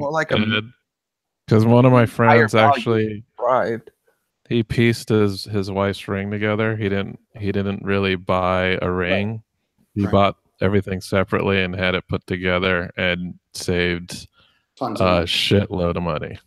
Right. I mean, I'm just saying there's almost nothing else you can point to than a market like that, where literally they're all rated by the GIA. Who are you trying to project status to? That's the question. Status is a deeply subjective thing. And the question that I was trying to ask before is, what do we mean when we talk about status? Are we talking about status as one status within the social order, or are we referring to status as a way to move oneself up the social order to a different rung upon it? Well, it could be both. It is definitely both. But when we're talking about adornment, like there are certain things that people have done in the past that are arbitrary in this way, like foot binding in China. Foot binding in China was a way to indicate one's status as well. Like if you were a aristocratic woman who was a concubine of a rich scholar official, you would typically have bound foot in certain regions of China. So in the same way that bound feet are a indication of status of one's place in that social order, so are diamonds, and they have no, like there's no relevance towards, you know, how it gets to that point, unless you're doing an analysis of that culture at large. And we know how diamonds got to be that status symbol within American culture, because it was manufactured by advertising by like the beers in I don't think, because in the early 20th century. Yeah, I wanted to respond to Andrew because he says he doesn't. I don't know if it was you or Andrew that says they don't think that diamonds wouldn't fall out of favor. It's like there's been plenty of things that have fallen out of favor that were status symbols, you know, like the powdered wig and other crap like that. I don't mean never. I just mean like it's very deeply ingrained into our culture right now. Yeah, it might be, but I'm not buying diamonds for anybody. I'm not buying diamonds for anybody either. Yeah, so I don't know. I sure don't have any to do anything like that. Yeah, I was never. I don't know. It's like, I think when you're buying into status, you're just playing the game. Like whether you believe in it or not, it's all about playing the game, and it would be. I don't want to play that game. I'm not playing the status symbol game. I just don't engage. I don't either. Like, you know, cars, whatever. Like I would play that game if I had a girlfriend and was in a serious relationship and I ended up wanting to get married someday and she wanted me to do that, and I might eventually give in at some point in that scenario.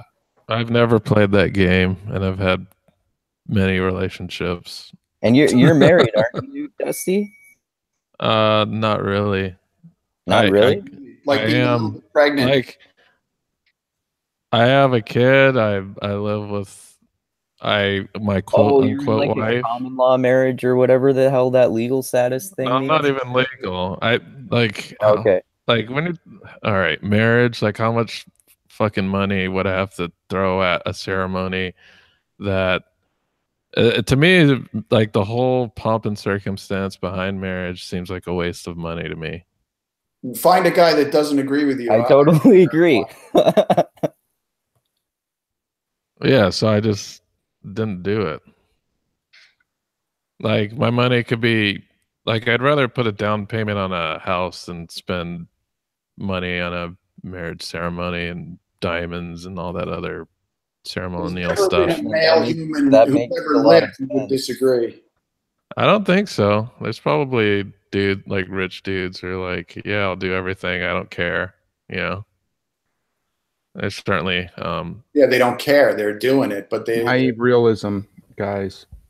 This they're is doing what it. we're talking about right now. It's naive realism. They're doing it for the benefit of The reality you see to be true is the reality for everyone, and that's not the case. Like you'd be hard pressed to find people in certain social circles who would find it an anathema to buy a ring for somebody. Yep.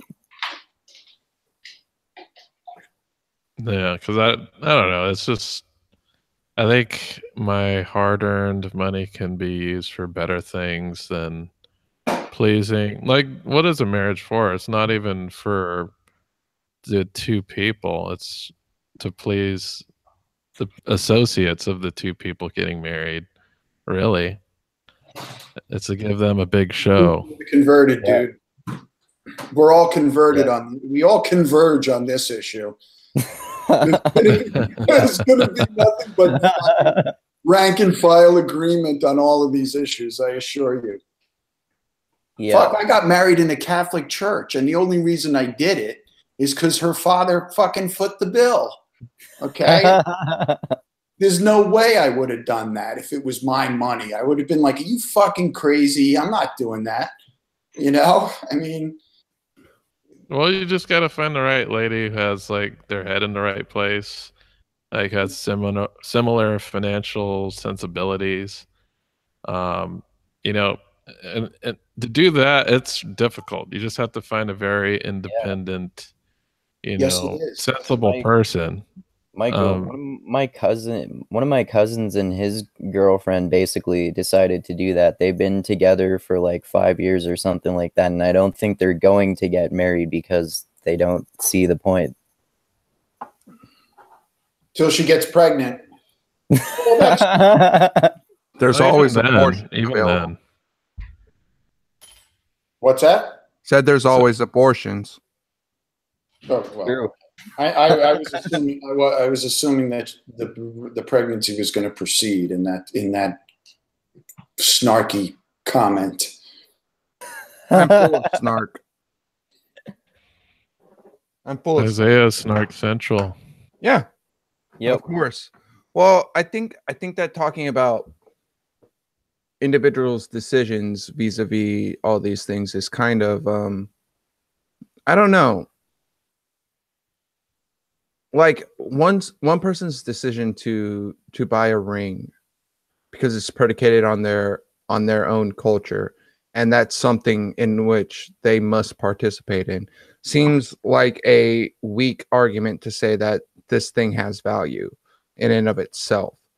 Because like like I was trying to say before, a diamond in and of itself has no value aside from what somebody's willing to pay for it. And like with the case in the case of diamonds, that demand was manufactured by a concerted advertisement campaign. Can I push your intuitions around on that a bit, but through analogy? Sure. What if I said, well, music has no intrinsic value? Correct. All right, fair enough. Yeah, and not the only intrinsic value that you're going to see in things are things that are useful for people to survive. Like what has intrinsic value to an organism is generally speaking something that grants it, safe haven and something that gives it nourishment. So aside from those key factors, what else? Well, I mean, you're defining what other value can be manufactured, and that's the rest of society. Yeah. I mean, you could say gold has no intrinsic. You can. Would you say gold has no intrinsic value? Yes. And to that extent, I agree with Aristotle in his evaluation of what money is. So wait. But so then, what does have intrinsic value? Foodstuffs, and shelter. All right. And water. Items Basically, required for survival. Mm-hmm. Like anything else is superfluous towards the actual, perpetuation of life. So anything outside of that is What about medicine? value, huh? Medicine. Yeah, that's part of survival. And that in and of itself is something that it's relatively new. So like we can put a value on antibiotics, but antibiotics only existed as we know them today since the early 20th century. So do they have intrinsic value throughout time? That's hard to argue. Now, within the context of social structures, a healer or a shaman or a medicine man has a value in and of itself in the same way that a doctor or medicine have value. But looking at the medicine without looking at the person who invented or prescribed the medicine, I think is what is the word I'm looking for to describe how someone assigns value to that? It's arbitrary to the point where it's you're not seeing the back end creation of that medicine. So what's more valuable in the medicine is the intellectual property that underlies it.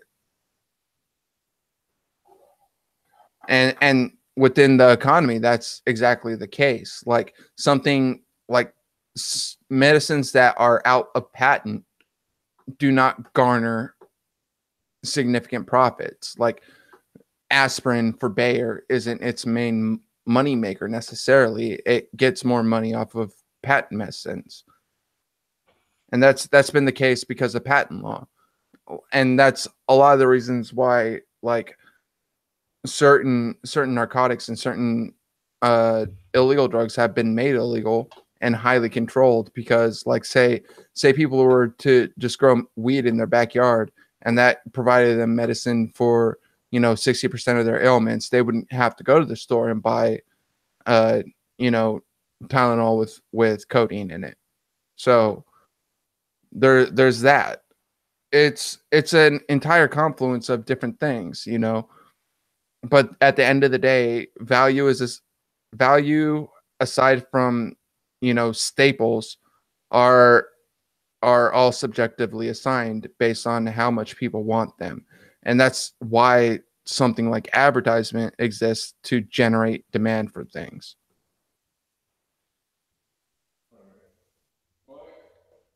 Oh, shoot. Yeah, well, yeah, value is almost completely subjective in almost all situations.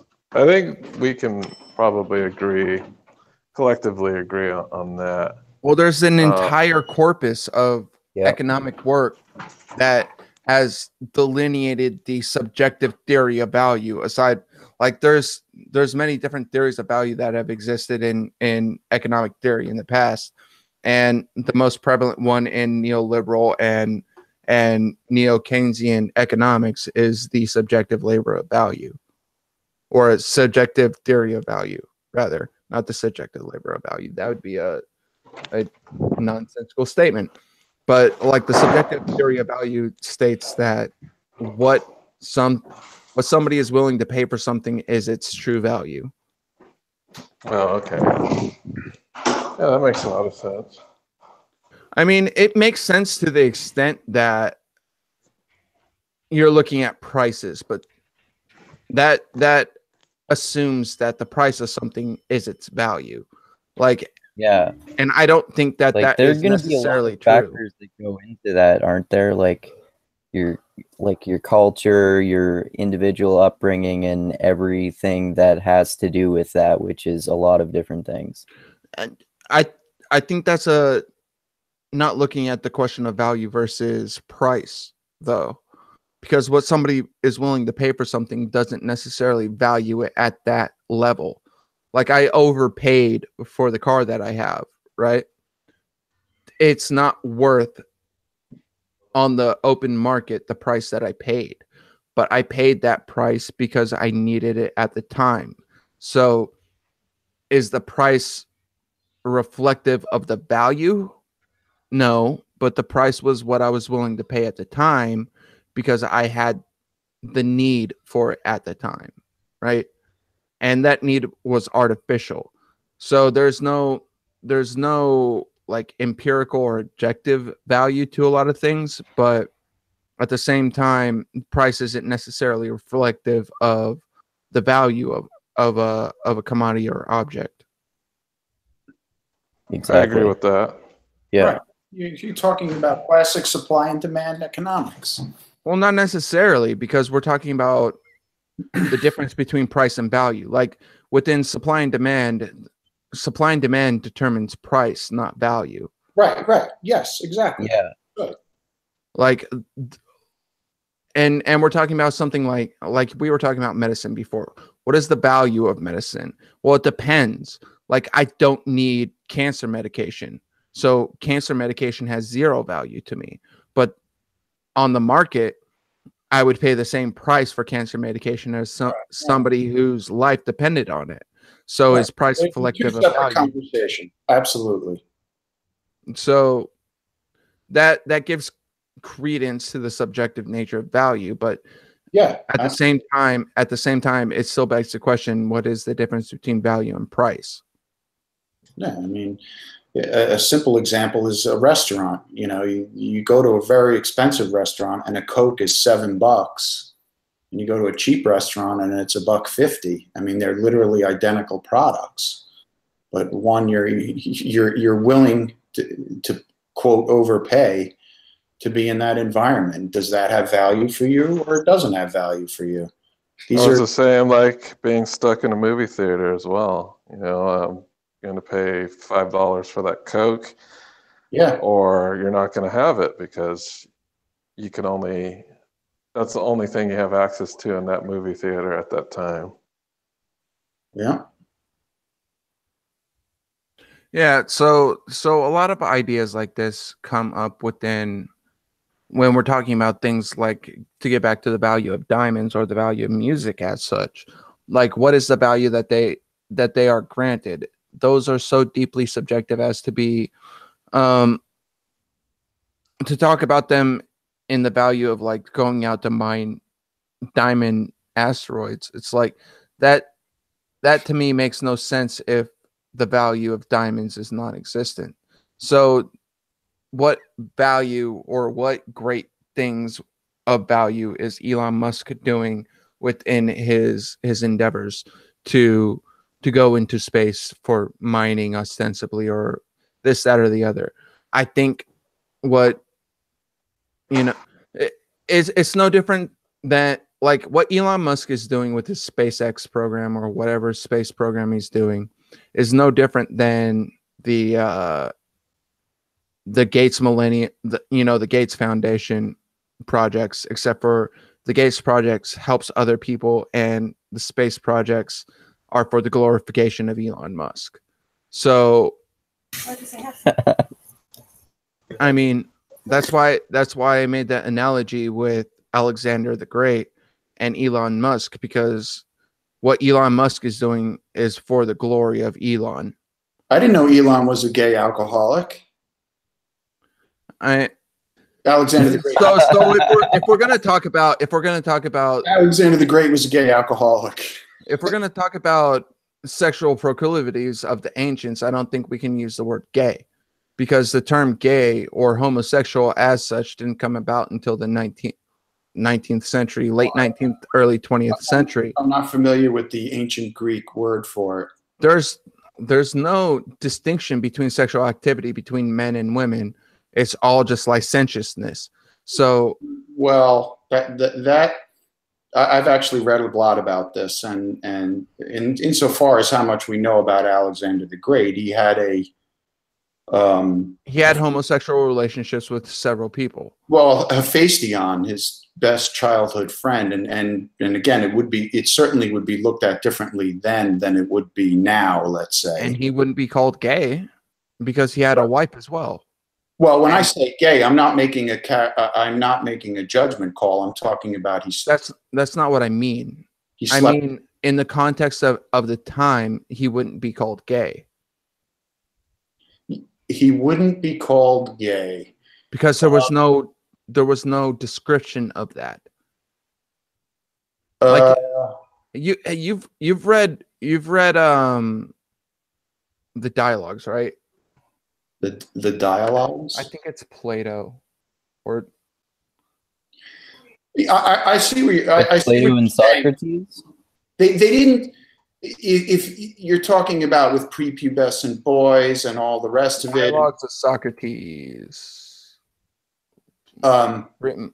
Oh, dialogues of Plato. Sorry. Yeah, as recorded by dialogues of Socrates, as recorded by Plato. Yeah.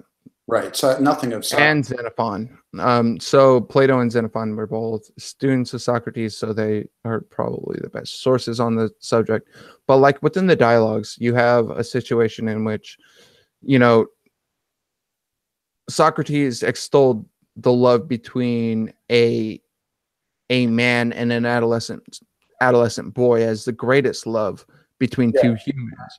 So in a cultural milieu such as that, like but did that include a sexual nature to that relationship? Yes, explicitly.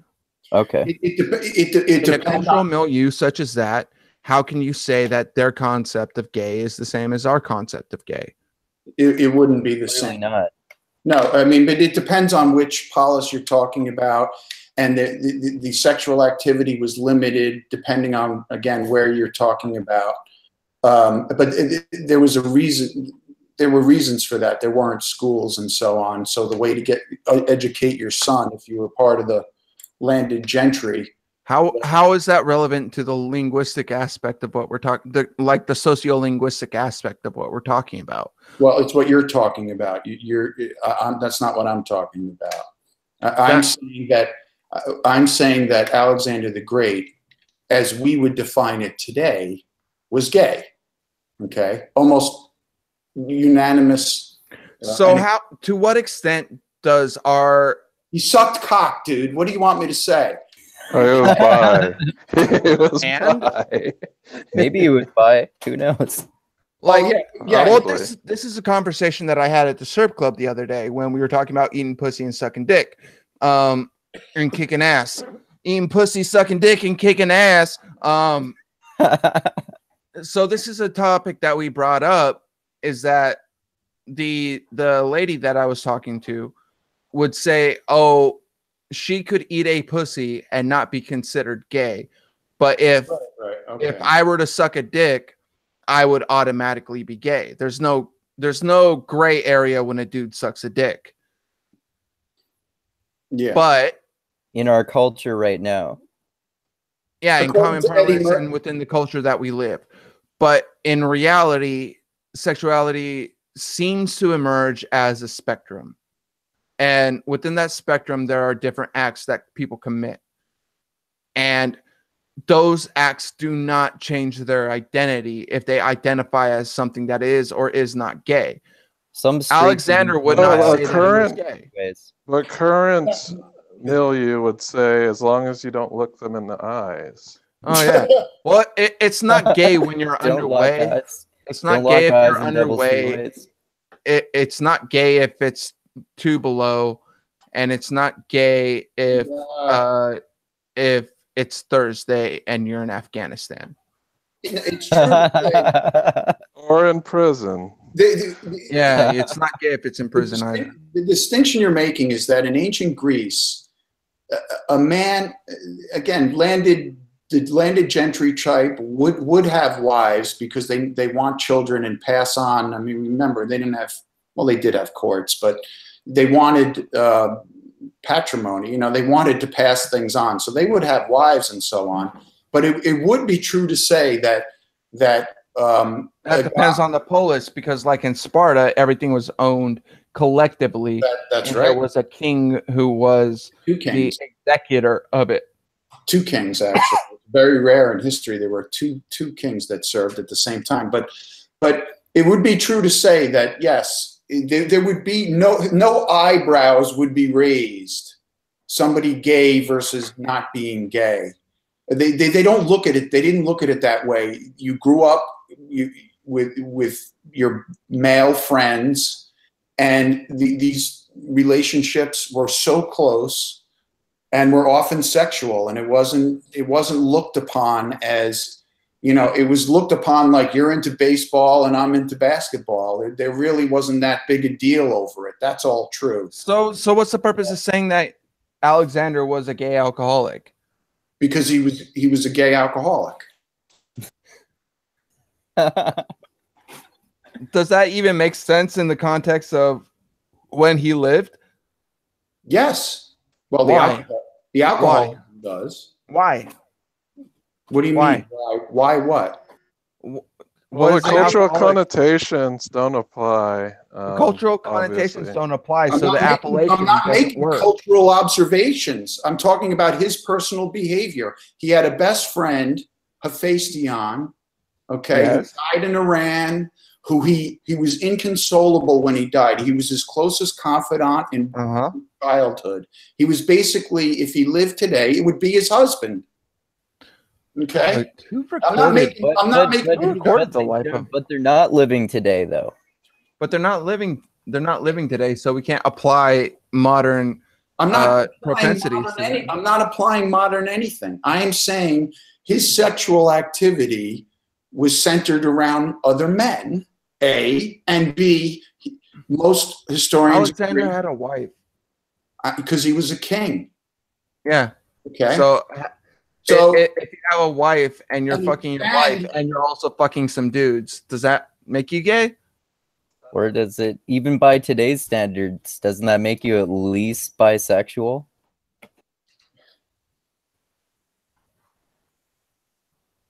The thing is, I don't think we have enough information to actually. give him Alexander is actually one of the exclusivity. most well-recorded figures of that time period. Considering his No, how I'm saying, well, you know what I mean. Like, well, only the person who is that person can proclaim their Their sexual identity, preference. well, their sexual Well, identity, vice Well, vice Why- yeah, prejudice. sexual activity, but the thing is with that is there's plenty of gay men who have had families and then came out. Yeah, Yeah, So- they're gay so men that's- who have children with women. but what Yeah, is so I'm coming just out? saying, But what is coming out? coming out would be I'm gay. It's declaring Basically. one's identity. Yeah. Well, it'd be, So to what saying- extent is one's actions determinant of one's identity versus one's declaration? I'm not interested in identity. and that's a good argument, but I was just talking about behavior. That's all I was. I wasn't making a Well, grand. then literally every Greek was a gay man. Not every Greek. No. Every- no. well, it's rich like if you bring it to Citizen the of all right, Athens so was a gay man. No, not everyone. Not everyone. To the extent Well, that it's recorded, it's like the argument. It's like the argument that the transgender community has. They don't suddenly become transgender when they come out, and they may behave strictly to social accepted norms until that time, but that doesn't mean that after or before they came out that they were not transgender. Right. I don't necessarily agree with that, because if you're not According making to a their declaration of one's identity, if they've made the declaration to themselves, then I would say yes, they are what they believe themselves to be. But if one does not believe themselves to be that, then they are not that within the confines of identity. Like if there's a dude who sucks dick on the side, but also, enjoys fucking chicks, is he gay? Well, in our parlance, we'd say, yeah, you suck a dick, you're gay.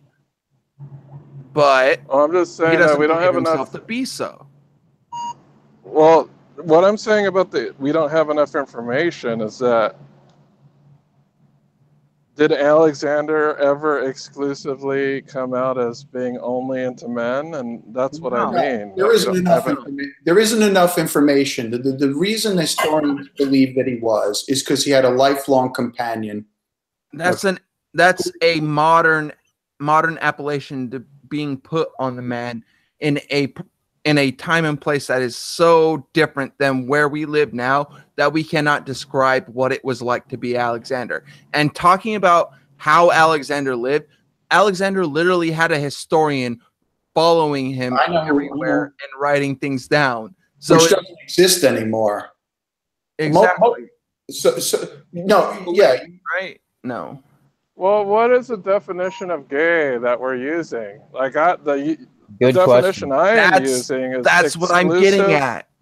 exclusive to the same sex. Oh God. That's isn't- how we use it today. Isn't that what gay means? Yes, so I'm saying we don't have enough information about Alexander to say that he was exclusively right. into the same sex. That's all I'm Yeah. saying. No, Like but he that, could, and he that's- easily could have still had sex with his wife. no, he had And kids. he may have enjoyed it. No, he had kids. Yeah. They, Okay. they didn't live obviously, long yeah. after he Yeah. died. They were executed. But yeah, no, but that's true of almost any detail of history, right? In other words, historians believe this again, based on the longevity of the relationship and how much he valued him, and in the context of a Greek society that didn't make much in the way of distinctions between being quote gay or quote straight. Okay, so they understand that through that prism. I mean, they think he was an alcoholic because he killed one of his generals at a fucking party one night because he was drunk. I mean, was he really drunk? How drunk was he? Do we know for a fact the guy was an alcoholic, quote unquote? I Well, I'm mean, not denying that Why not? Alexander was into men at all. no, The thing about the terms gay and straight is that they infer exclusivity. And oh, all right. Well, fair so enough. that's all. That's all I'm saying is that Yeah. if you're straight, you're exclusive. If you're gay, you're exclusive. If you're bi, My you're ex, not exclusive. I was sitting at Thanksgiving dinner, and my ex-brother-in-law, for some reason, bisexuality came up, and he goes, "There are no bisexual men." And I'm like, "What are you talking about? There's bisexual men." And I swear, by the end of the dinner, he had me almost persuaded that there's no such thing. What? How so? I don't know. I think like Facts don't matter, Ed. almost the Facts complete don't opposite of matter. that. I think that all men have at least a smidgen of bisexuality in them. Well, yeah, that claim has been made for both sexes. I don't know enough gay people, and I don't know. I'm not close enough to the data to know. I'm thinking back to a conversation that Dawkins had with a gay guy at a bar. He was talking about how are there gay people around if they're not have been through history, if they don't reproduce like straight people do. I mean, it's a very interesting question. If you have a mouth, you can suck a dick. Yeah, but you're not going to have a kid that way. And not on gonna that have a note, kid I'd that like to put this to bed because, like, to say that Alexander is gay is an absurd notion because he didn't just have sex with men; he had sex with them. Alexander was a lover and a killer. That's what he was. I've read just about everything. Certainly, all the source stuff and multiple times. And again, who Alexander was a lover and a killer, and he had sons, and he fucked dudes. So primarily one dude for his whole life. He died when he was, what, 33, 32, 34? well, it's hard to say how many dudes he fucked. He did travel around, and he was king. But The question is, if to me, that's besides the point. It's like we can't assign modern appellations to ancient humans. not modern. Because Exactly. No, it's We still don't have all the information too. Like, No, we don't have the like information. I'm saying gay is exclusive. So that's all I'm saying. you should really read some of that there Foucault, Michel Foucault. That denizen of postmodern hatred. Oh yeah, Yes, the evil yes, 2 books. postmodernism. He has 2 books on the subject that I'm talking about. That The neo-Marxist, postmodern. Postmodern neo-Marxist. yeah, totally postmodern. But History of Sexuality, Volume 1, pretty much outlines the argument that I'm trying to make, and isn't interrupted by righteous indignation. So No, I've read. I'm fascinated by the way sexuality has played out over the ages and what mattered and didn't matter socially, et cetera, et cetera. It's fascinating shit. What I do have you an guys think interesting about the? scenario for you guys if Oh. you want to indulge? say again. I have this interesting scenario. Well, it's not a scenario; it actually happened, but and I don't know if this is indicative Yeah. to The our word modern homosexual age. didn't exist before 1900, by the way. Yeah, but it's describing an activity. That it doesn't matter what word we use. I don't know why you're getting hung up on this. There's You a know what- lot of there are a lot of This is- cultural connotations with that newly created definition. Yes. Okay, that's true. The question the context that I was talking about it was simply this: a person A is horny as a motherfucker. Are they going out looking for the same sex or the different sex? Well, that's it. Okay. If I looked in all History has shown that if somebody's horny enough, they'll fuck a goat. So Yeah. I guess we're gonna call the ancient Greeks goat fuckers now. What I'm saying is, someone could determine my sexuality looking at the history of my web browser and what I look at porn wise, and that's Oh, so you're into the goat fucking then? You know it, dude. That's Richard Jennings' old joke about if you fucking type into pornography, I want to look at. There's so much of it, you know. I want to look at people fucking goats. It'll return a, you know, what species of goat do you want? You know, like we've got this kind, we've got that kind. Yeah. Human All right. sexuality is Dusty, very I want to hear broad. your scenario. Yes. Well, it's a real thing that happened, but You fucked a dude? no, What's the real no, thing that happened? no. This has nothing. Well, there's some sexual stuff in it. Has nothing to do with me. It is just a rabbit hole I went down the other day. All right. So do not lump me into Figuratively, this. right? Yeah, whatever. But all right. So I get into these weird conspiracy. I still succumb to conspiracies, unfortunately. But yesterday I was going down this whole. Do you guys remember that music video Friday? That was like a big Friday, gotta get down on Friday. Fun. Yeah. All right, so I went down this rabbit hole. I've heard of this. Well, okay, so it was a big thing a few years ago. But anyway, I got into the rabbit hole because there was the guy that produced it. I wanted to know more about him, so I kind of did a deep dive into his existence. His name is Patrice Wilson. He's a Nigerian immigrant who loves music and just wanted to help people out. But he used to run a music agency that made videos on the cheap for, you know, people who wanted to get into the industry. He actually made a ton of videos. They're all horrible. And he's goat fucker. No, that's not what I was going to say. But there were a number. Well, it has the tie into cyberbullying, but here's how it goes. So the video Friday came out. It became a hit.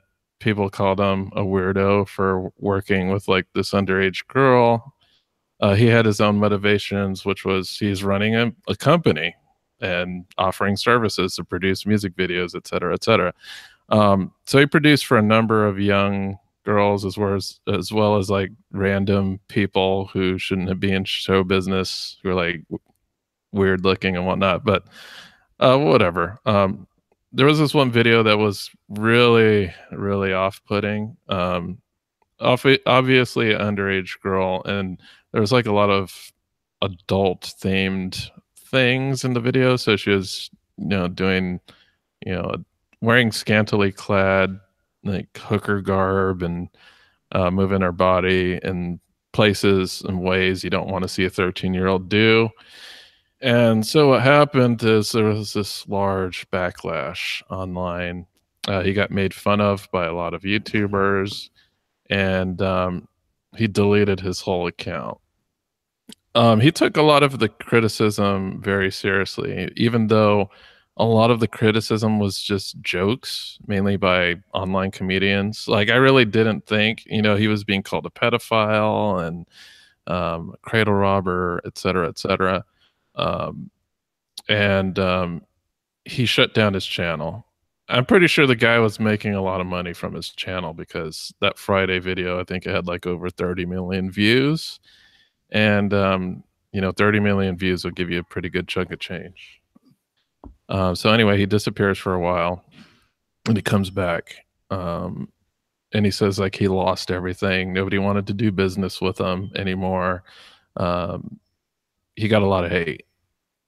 And for me, I felt bad for him because I didn't see what he was trying to do as being pedophilic. I think he was just trying to help out, I guess, girls that were, and boys, men. He had all types of different clients. They're all equally bad music videos, but he got so much hate that the work dried up, and he actually blamed a couple comedians on this. He proclaimed he was suicidal over the matter. What my dilemma is when regarding this is I actually feel bad for the guy, but then again, because of his, maybe he just wasn't culturally in tune with what's going on in America as far as, you know, puritanical views that Americans have. I feel bad that he felt the backlash of that, and it put him pretty much out of business. Even though I thought he was doing something okay, he may have crossed the line, but I felt so bad for the guy. I know there would be some people who watch the video and be completely appalled. It's not that bad, but you know, with most people with American Puritan sensibilities would decry the guy as a heinous individual. But if you ever want to check it out, I think, what is the video called? Well, the guy's name is Patrice Wilson. Just type that into YouTube and you find a bunch of weird crap. And these were like legitimate, well-produced videos. They were just bad. The lyrics were bad. The music was bad, as you've heard before. But I just felt bad because he was trying to do the right thing, and the guy's gone now. That's interesting. That was a weird rabbit hole I went down. He was accused of pedophilia just based off of videos that he was making for clients. Our moral intuitions are very complex. Also, yeah. I just want to point out that I found this picture of Godzilla and Mecha Godzilla giving the news, and that to me is more important than this individual of whom we reference. I have nothing else to say about that. Yes, I just thought it was a weird rabbit hole I went down. Interesting that I've heard Thaddeus Russell say on one of his podcasts recently too that the category of pedophile was invented in like the 20th century or maybe the 19th century. History of Sexuality, Part 1. Michel Foucault. Read it. It's referenced in It's there. on my list. It's on France my list. still doesn't. France still doesn't have. They just convened on this about consent laws and all the rest of it. Well, part of the problem implicit within that is discourse on the age of majority. And even in the United States, the age of majority is assigned per state. So like in Nevada, the age of consent is dictated at 16 years old. And in California, it's at 18. So when I was like 19 years old, you know, there were situations where I was dating a high school senior and she was, you know, 16 going on 17 and I was 18. So we would talk about this, about consent and age of consent when you're 18 and the girl you're dating is 16 or 17 in the state of California. So it's like a fuzzy area of the law. You could be one day older than her and it would be like it would be illegal. A legal difference. Yeah.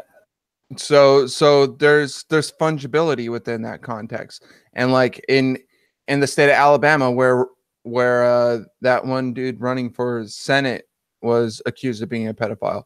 Like you could get, you know, 14-year-old girls can marry with consent of their parents, regardless of the age of the dude who's trying to marry them.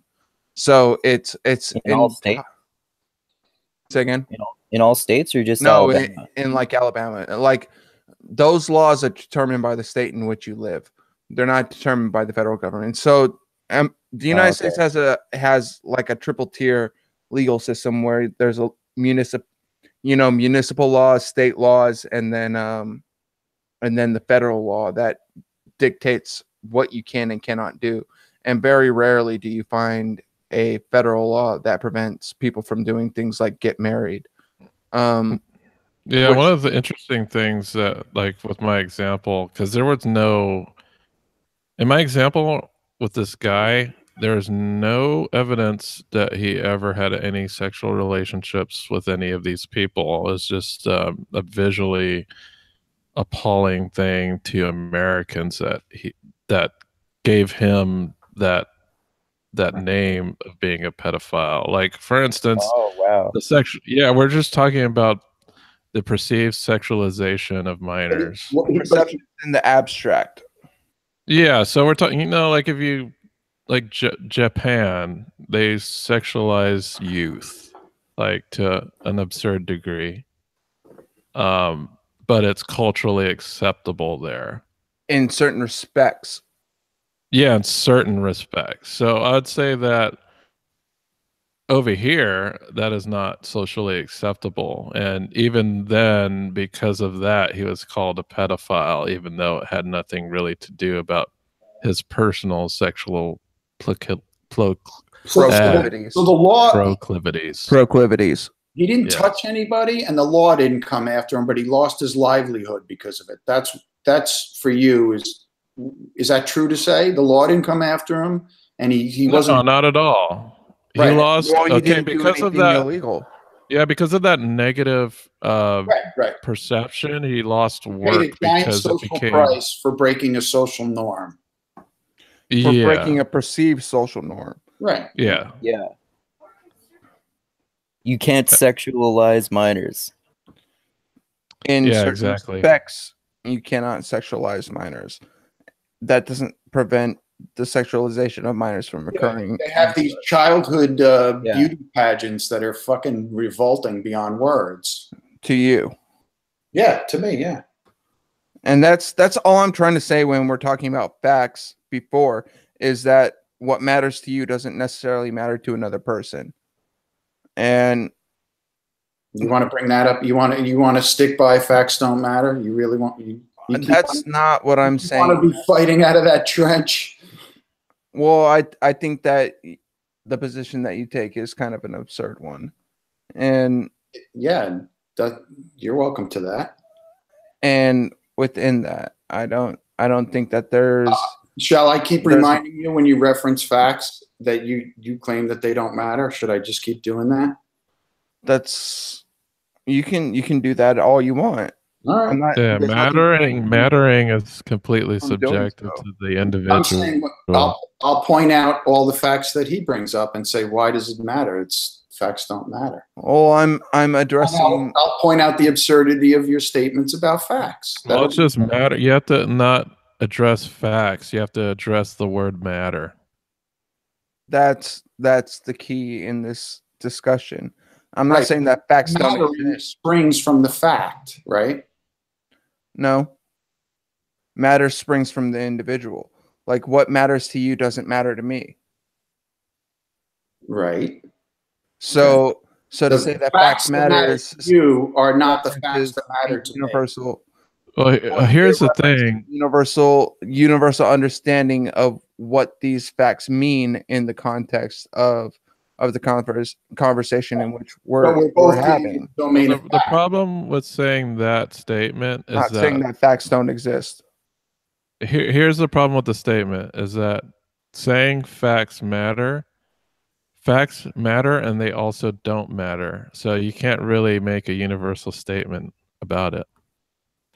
Like facts don't matter when we're talking about whether or not the individual who made those videos was a pedophile. There's no fact to explicate or elucidate the fact that he was or was not a pedophile. The perception was based on his work that he had sexualized Right, children, right. made him an anathema to the moral sentiments of the Right. people who railed against him. But he brushed So the up facts didn't matter to them.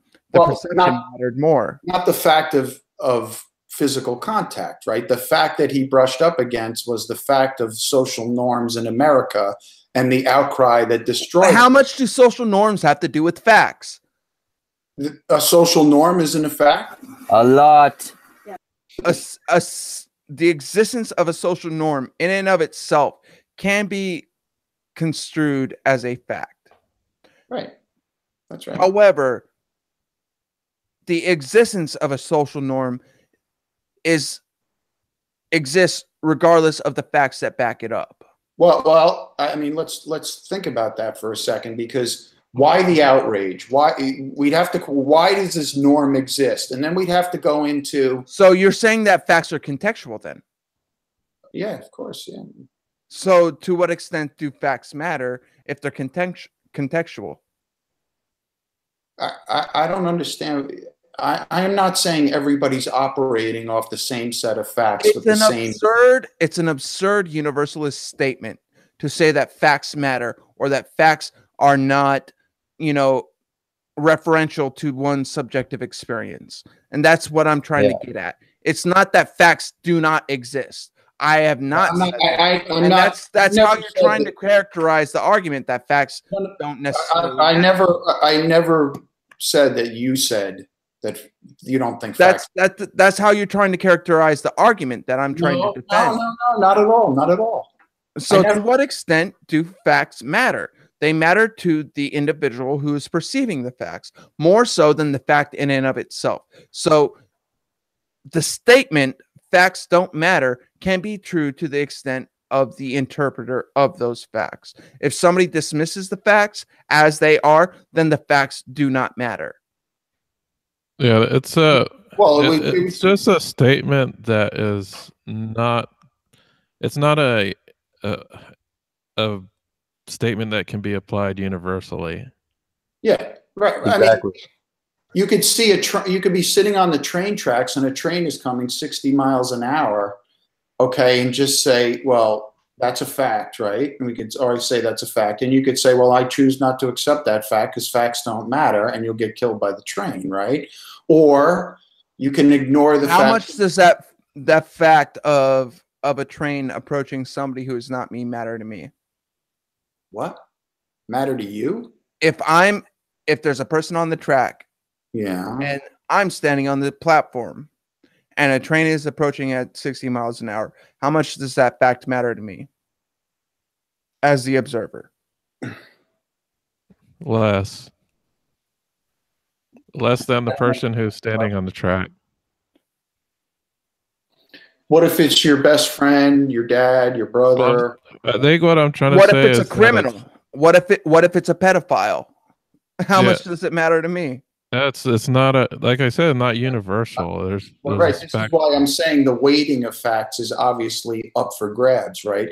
That's all I was trying to say. No, you kept saying facts don't matter. There's a huge difference by saying. That's all I was trying to say in that statement. Okay. Not that facts don't exist, which is how you were trying to construe the argument. And saying that facts don't matter is not the same as saying that facts don't exist. Just like saying that God doesn't matter isn't the same as saying that God doesn't exist. That's right. Okay. Yeah, it was Drew that said facts don't matter. And what I say is facts can not and matter at the same time. It depends on who the person is. It depends on what we're talking about. It depends on the subject, right? I mean, the train track is a perfect example. Your view ultimately mattering depends on the individual. So the matter part of that situation is outside of the fact, and the matter part of that statement is a subjective part of the statement. When I say matter, I don't mean weighting. I mean the outcome. What's going to happen, not how much you're weighting it. Now I understand where our disconnect was. When I talk about, when Drew said facts don't matter, I'm not talking about, I wasn't thinking about how they're weighted in the human mind. I'm talking about how they're going to impact you because they exist outside of you, because we live in a fucking 3D universe. That's what I was thinking about. So now I understand what the disconnect was. Yes, of course, humans weight the facts of reality to a man differently than the next person. No doubt about it. Ed, I'm going to suggest that you read some of the work of a British linguist named Paul Grice in talking about communication, right? Speaking of how communication occurs organically, right? How do you spell his name? Grice. All right, I'll check him out on Wikipedia. Like, I feel like, and this is a problem that was shown very cogently by Mr. Harris and Dr. Peterson in their conversation regarding the definition of truth. And that is That was a different argument, though. there are Because- so many arguments that are obfuscated by the disconnects within semantic and pragmatic understanding of two interlocutors in any given conversation. Very true. And because of that, they devolve into these miscommunications or Yeah, poor but communications I don't think that's that- what that- happened. But I'm sorry. Go ahead. that do not convey the true nature of the conversation that's being had. Now, Right. within the context of Peterson and Harris, I think that was a purely it devolved into a pedantic conversation about the semantic meaning of the word truth, but it was underlying a greater disagreement between a belief in absolute reality as such and a subjective reality as such. And in many ways, Dr. Peterson could be construed as an existentialist within his maxims about how one should live their life. It's actually very analogous to what Sartre said about how one finds their life to be. It's actually more analogous to Heidegger in that respect, to like trying to find a Dasein. Not an existentialist. No. He's actually very existentialist in what he writes, but I've never read. but it's the way that he communicates it that I find so repugnant. Existentialists were not very nihilistic, right? No. There has the No. life has no meaning. No. That's Like, nihilism, not existentialism. Nihilism, like, you'd be hard pressed to find anybody who says, "Oh, I'm a nihilist. I believe in nothing," like the Big Lebowski. It's a fucking joke. Like, whenever somebody uses the term nihilist, they're usually using it to describe somebody who has a believing of life that is, antithetical to their own. Like during the Crusades, or after the Crusades rather, and during the early years of the Enlightenment period, people would describe Mohammedans as a nihilistic culture, or like during the Reformation, the Catholic Church would refer to the Protestants as nihilistic in their beliefs. It's a pejorative phrase that is used to discount the philosophies of those who you agree with. It's completely asinine and nonsensical to even refer to it as that. And when people use it that way, they're using it in the colloquial sense. They're not using it in the philosophical sense. No, they're using it in the philosophical sense to draw a straw man. It's a straw man argument to say that somebody is nihilistic. And that's like, if you read... It's a straw man argument if they're using it in that way that you're describing. That's how it's used in, for instance, the work of Kierkegaard. That's how it's used. That's how it's used in like Camus. Like, it's a straw man argument in The Stranger. If you read The Stranger, the entire antecedent part of that, like describing, oh God, I forget the main character's name, but the entire description of the person is a straw man of a person who may or may not exist. Somebody who doesn't feel any emotion at the funeral of his mother, something like that. And like it's describing a person bereft of philosophy. So how could it be a philosophical position? Existentialism isn't nihilism as it is. And like have you read Steppenwolf? I never read it. That's another book that you should read, because like looking at somebody's life and saying, wait, who wrote that? Hermann Hesse. That sounds familiar. I'm not sure if I've read it. It's a very good book. Like, there's so many of these books that describe characters that you could perceive to be true. but would not meet the criteria of the classical sense of somebody who is a nihilist. And almost every classical example of somebody who is painted as a nihilist is a hypothetical situation that is painted by a philosopher who finds themselves in a person who finds themselves in a situation where, you know, the traditional sources of meaning have lost meaning. That's part of the problem with it. It's describing a hypothetical situation. Like there's no no philosopher that comes forth and says, I am a nihilist. This is my, you know, theory of nihilism. Like I've not read anybody who upholds this feeling. It's always used as a refutation to describe somebody else's philosophy. Like, and that's why Ed said that, oh, existentialists are nihilists.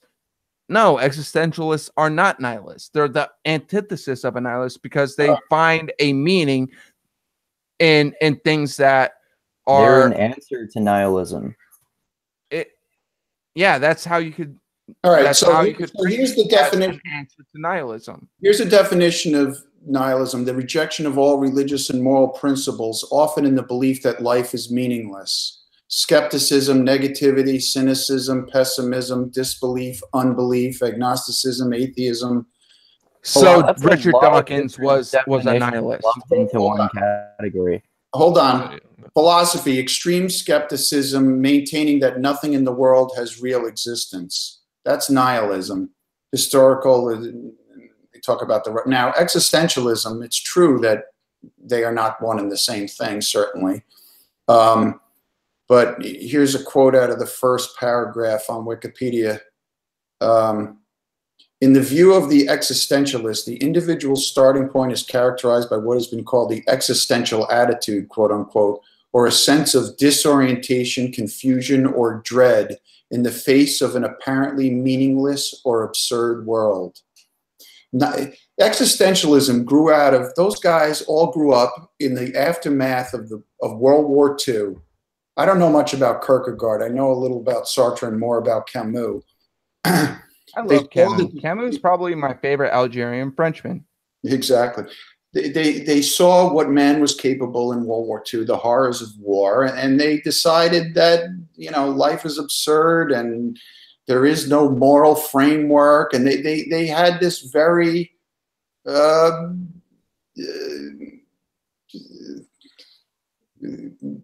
negative attitude about the predicament that we're in. It's not a negative attitude. That's you want to characterize it as realistic. I would say an absurdist if we're talking about Camus. Yeah. Mm-hmm. That's pretty much the thing that I uphold, is that life is absurd in and of itself, and that we're bound by the absurdity. Nihilism is presented in the form of existential nihilism, which argues that life is without objective meaning, purpose, or intrinsic value. Moral nihilists assert that there is no inherent morality and that accepted moral values are abstractly contrived. Nihilism also may also take epistemological, ontological, and metaphysical forms, meaning that respectively in some aspect knowledge is not possible or reality does not actually exist. Then there's definitely different things, but they're in one way or another, every atheist is therefore a nihilist, and every person who believes in quantum mechanics is a nihilist to some extent, not explicitly so. Everybody who believes in cultural relativism is a nihilist. It's literally a framework to use pejoratives to describe somebody who disagrees with you. So if you look at it from the pragmatic usage of the word, it's only used as a pejorative to describe somebody who disagrees with you. So to what extent is nihilist or nihilism a useful term to describe somebody else? Only as useful as to paint them as, you know, somebody who is a moral anathema towards yourself. Unless you're talking about actual philosophical nihilism and you're having an actual debate about philosophy. Well, and that's a different usage, because And to go along with that, when we're talking about philosophical nihilism, and we're talking about the ontological usage of the word, we're talking about somebody who is using it as a pejorative for somebody who's an extreme skeptic of objective reality, which someone who supports or disagrees or is extremely skeptical with an objective reality as such being something that is immutable and unchangeable and absolutely clear, and something that can, with enough study, be known by man. This is why I agree with the criticism that you probably that specific criticism that you probably share about Jordan Peterson, Isaiah, that he says that his critics are nihilists in terms of like the postmodern neo-Marxists and atheists too. Well, it's used as a pejorative to mischaracterize somebody's argument or somebody's skepticism. Well, yeah, but and he also uses it as a way to say that there are no atheists. Well, it's a dismissive rebuttal that doesn't take somebody's argument seriously. Yeah, but he could accurately be. First of all, I agree with you on narrowly on Peterson. That's probably what he's doing. But it's also true to say that that it could be a correct characterization. Like you said that all atheists are nihilists. I mean, you know, I hate the. I said. I know you were you. I know why. I made a conditional statement. I didn't make the universalist statement. Yeah, I know. I didn't say you were signing on to. You made a good point. I would say that the correlation between quote unquote nihilism and atheism is very high. Okay. Existential nihilism is the philosophical theory that life has no intrinsic meaning or value. With respect to the universe, existential nihilism suggests that a single human or even the entire human species is insignificant, without purpose, and unlikely to change in the totality of existence. Hashtag citation needed. According to the theory, each individual is an isolated being born into the universe, barred from knowing quote unquote why, yet compelled to invent meaning. The inherent meaninglessness of life is largely explored in the philosophical school of existentialism, where one can potentially create their own subjective meaning or purpose, quote unquote. Of all types of nihilism, existential nihilism has received the most literal and philosophical attention. I mean, Jesus, this seems like our predicament, all right? We're born alone into this universe, we have these incredibly advanced brains where we can ask these complex questions that we can't get the answer to, but we're compelled to invent meaning. I mean, to me, this rings true and is the reason for the rise of things like religion.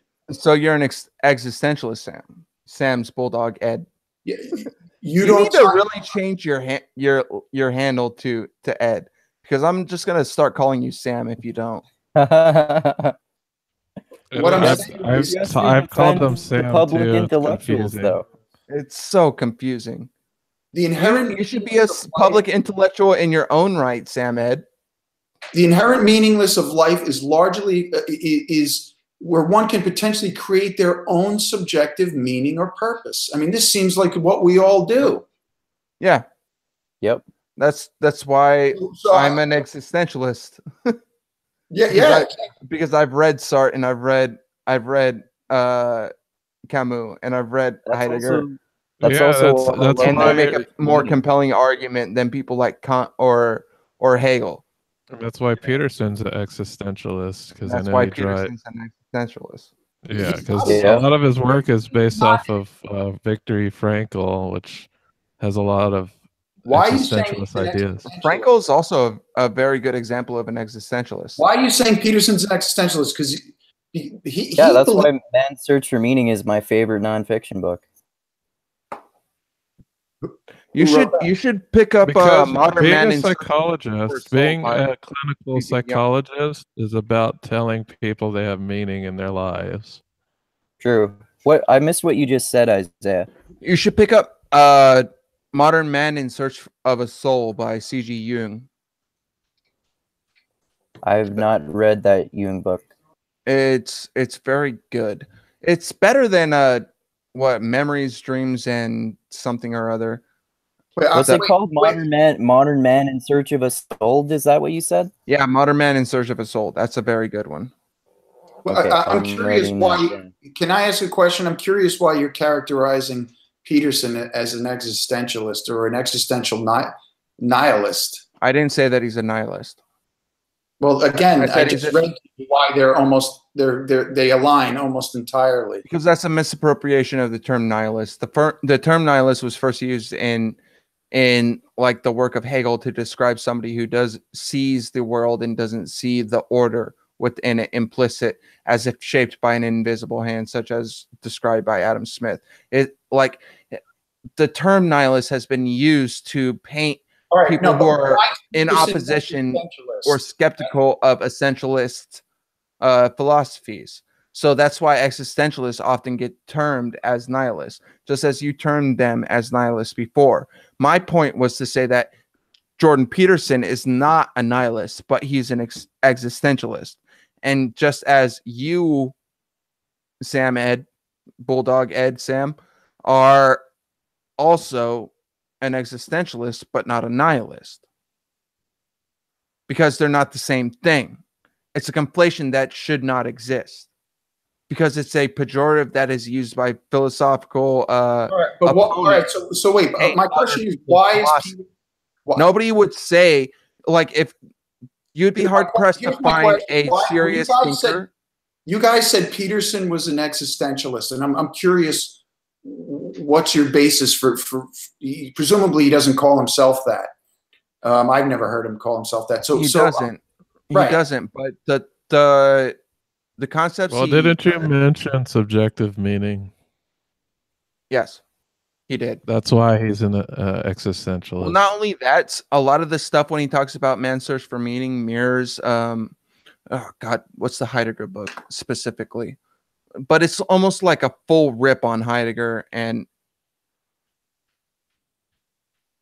talking about. Would he agree with you that he's an existentialist? Number one, is that? No, I would say. What? Why not? I don't know. I don't see him because he's a former faith head who's trying to sell Christianity or rebrand. Kierkegaard was a goddamn has a Christian tinge to it. Kierkegaard was the original existentialist who extolled the absurdity of trying to find a logical or rational origin for God and said that in order to believe in God, you had to take a leap of faith.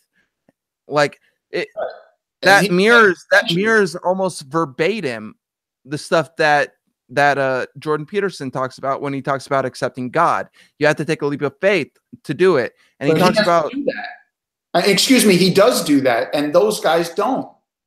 That's what I'm getting. That's my. I'm asking questions. I'm not making statements. Well, okay. So if you, all right, Peterson. So one of the propositions from existentialism is that the individual is solely responsible for their meaning of life. Correct. So if that is true, let me stop you right there.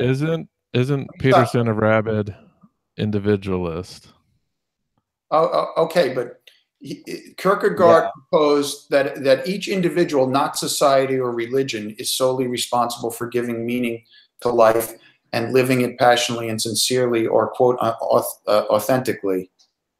So I mean, I hear what you're saying, but he signs on, at least as far as you can nail him down. It's hard to nail that guy down on anything, frankly, which is why I have such a problem with him. But does he not sign on? He signs on to myths. In other words, if you ask Peterson, is there intrinsic value to a human life, or is there an ultimate meaning, and so on? I feel like he'd have answers. Well, he'd have answers about himself for sure. He would cash it in the same terms that Kierkegaard cashed it in when he said it would be a tall order to find a universal definition of this meaning that we assign to human life. But if one takes if one takes a leap of faith in doing so, I'm like really, really simplifying Kierkegaard down to just the leap of faith, but it's more broad talking about Kierkegaard in that respect. But it's very like within the confines of Kierkegaard and within the confines of individuality, like the things that Peterson say mimic, if not mirror, Heidegger when he talks about Dasein and realizing oneself through action. It's it's very complex. Like Peterson has a slightly different angle, but it fits right in. Like 12 Rules for Life are about how the individual finds meaning, right? It's not about using the society to impose meaning, and it's also not saying that meaning. It's also not saying that meaning is granted by God alone. Yeah. Which is antithetical to the traditional Christian theology, which would say exactly that you are granted meaning at birth by God by virtue of your birth alone, by virtue of you being created within the image of God, which is not what Peterson is saying. He's saying that one must find God essentially in one's own search. It's a very prodigal son argument for God. Yeah. No more Peterson. I reject that shit out of hand, because if you live in a world where hundreds of thousands of people got burned up by the atomic bomb in Japan, I don't know how you could say that God exists. But that's my own postmodern absurdism coming through. I agree with you about that. That's why when I hear, the faith heads go on and on about a loving God, I mean, we can. God hates us all. God hates us all. We can dismiss that. I love Slayer. Start playing Slayer. I only know how to play Rain of Blood. That's the most dismissible claim. Good for you. That's a fucking hard. That sounds like a fucking hard song to play. It's not too hard.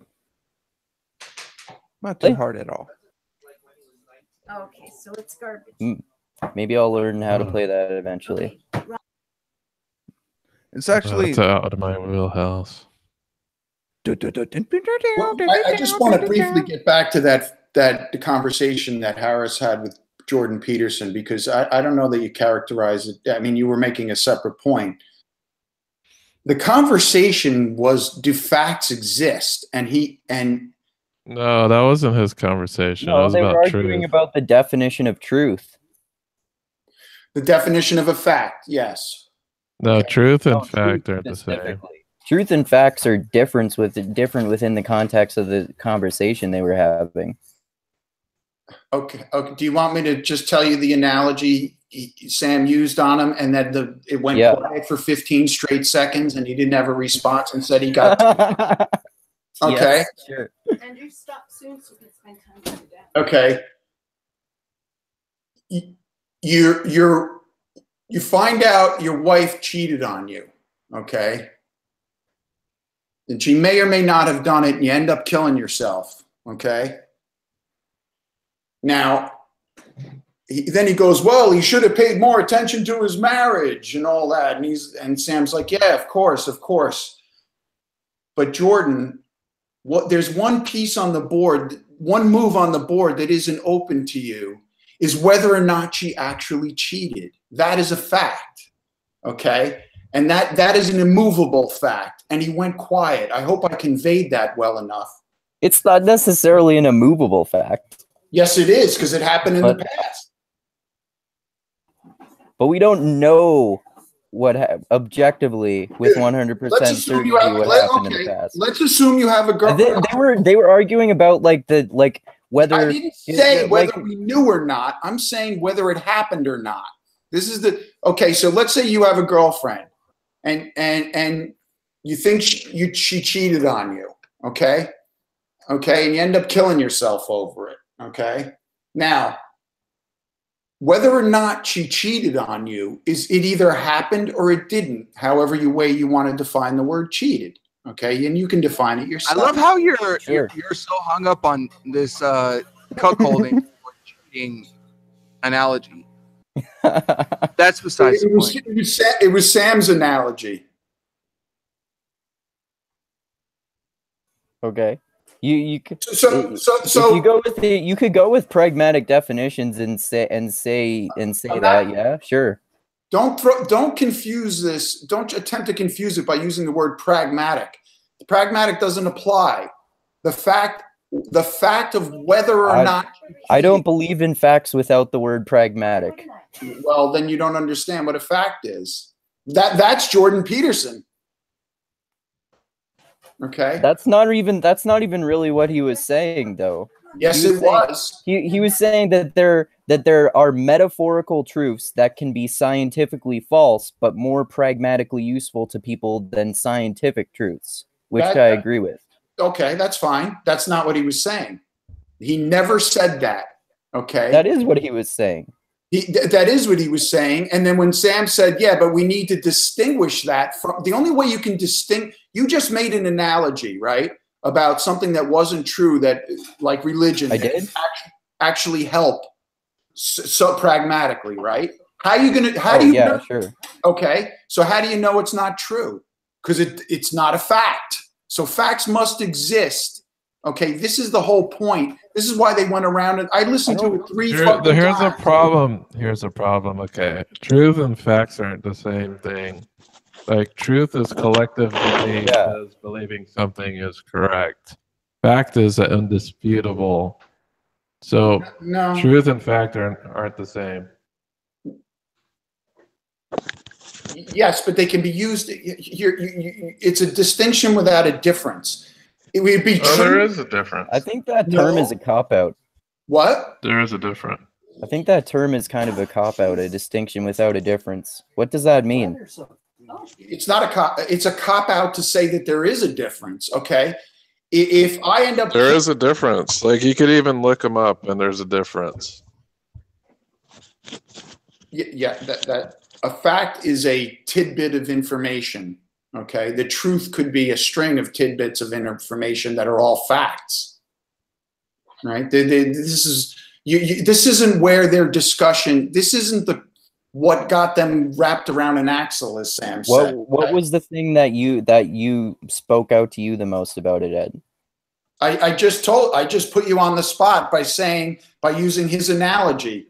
Whether or not your girlfriend cheated on you is a fact. Whether or not it happened is a fact, is a truth claim.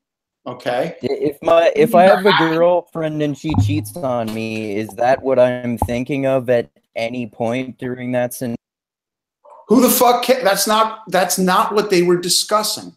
They were discussing the nature of facts.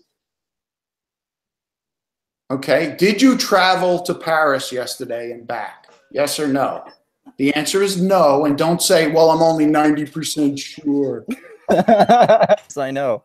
Yeah, I'm only 90% sure. So then I had to switch it to sucking cock, and then you went quiet because you're okay. And then all of a sudden, I think it's phenomenally unlikely that I traveled to Paris yesterday and that I sucked a cock without knowing it. How many cocks did you suck yesterday? 0. Okay. Pretty sure anyway. You're pretty sure? You're just pretty sure. I saw you all day. Unless You're more than pretty sure, and it doesn't matter. That's not what they were discussing. They were whether it actually. I don't know. happened. Someone might have stuffed one in his mouth while I was sleeping. That's true. Someone could have right. drugged me. And what's important to point out here is that's not what they got wrapped around an axle about. Jordan was saying there is no fact of whether you did or you didn't. Okay, there is no such thing as an I actual don't think. I don't Are you think sure he that was was his talking about position? facts. 1,000% sure. 1,000% sure.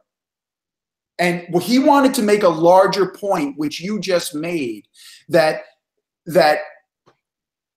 there are things that don't boil down to factoids that have meaning and a utility and value in human life. And those types of facts are valuable and perhaps more. And he would say, those are the real facts.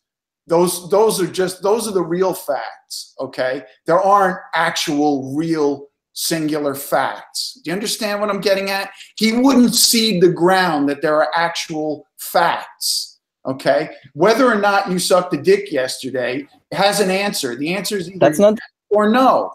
Okay. That is a fact. Now, would there be utility in imagining that you did even though you didn't, or imagining you didn't even though you did? Yeah, of course there would. I think there's just a conflation here between facts and truth, and they're not necessarily the same. Not facts and truth. Not. What do you mean by? What is? Do I have to? I'm happy to look them up. Okay. No, if it's a fact that I sucked a dick yesterday, is it true that that makes me gay? No.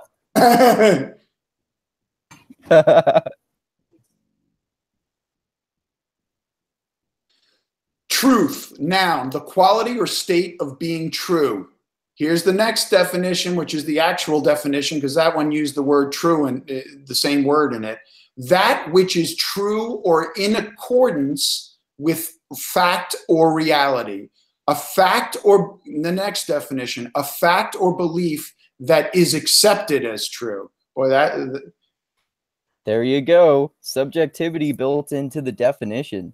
Okay, fair enough. I'll concede that the word truth is not synonymous with fact.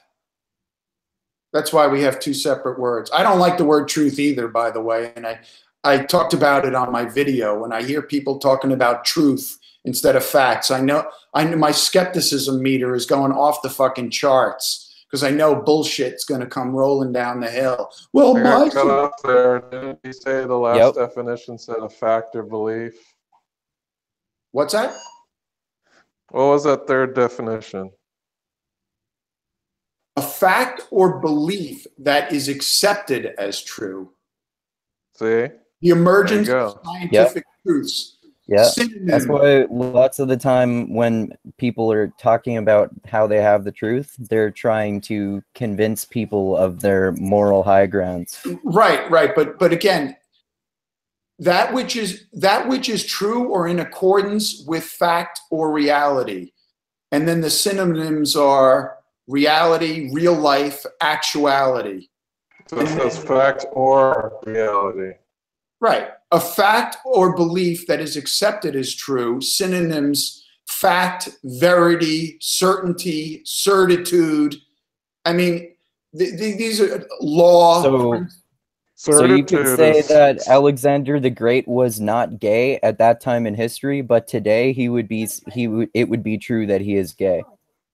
Right. Yeah, I mean, certitude doesn't have anything to do with facts, though. That's true. Yep.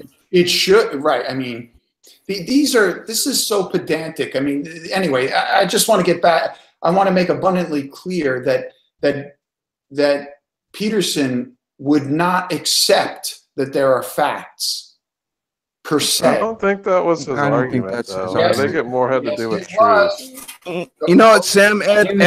Dude, he gets really mad. He gets really mad at all the social justice warriors who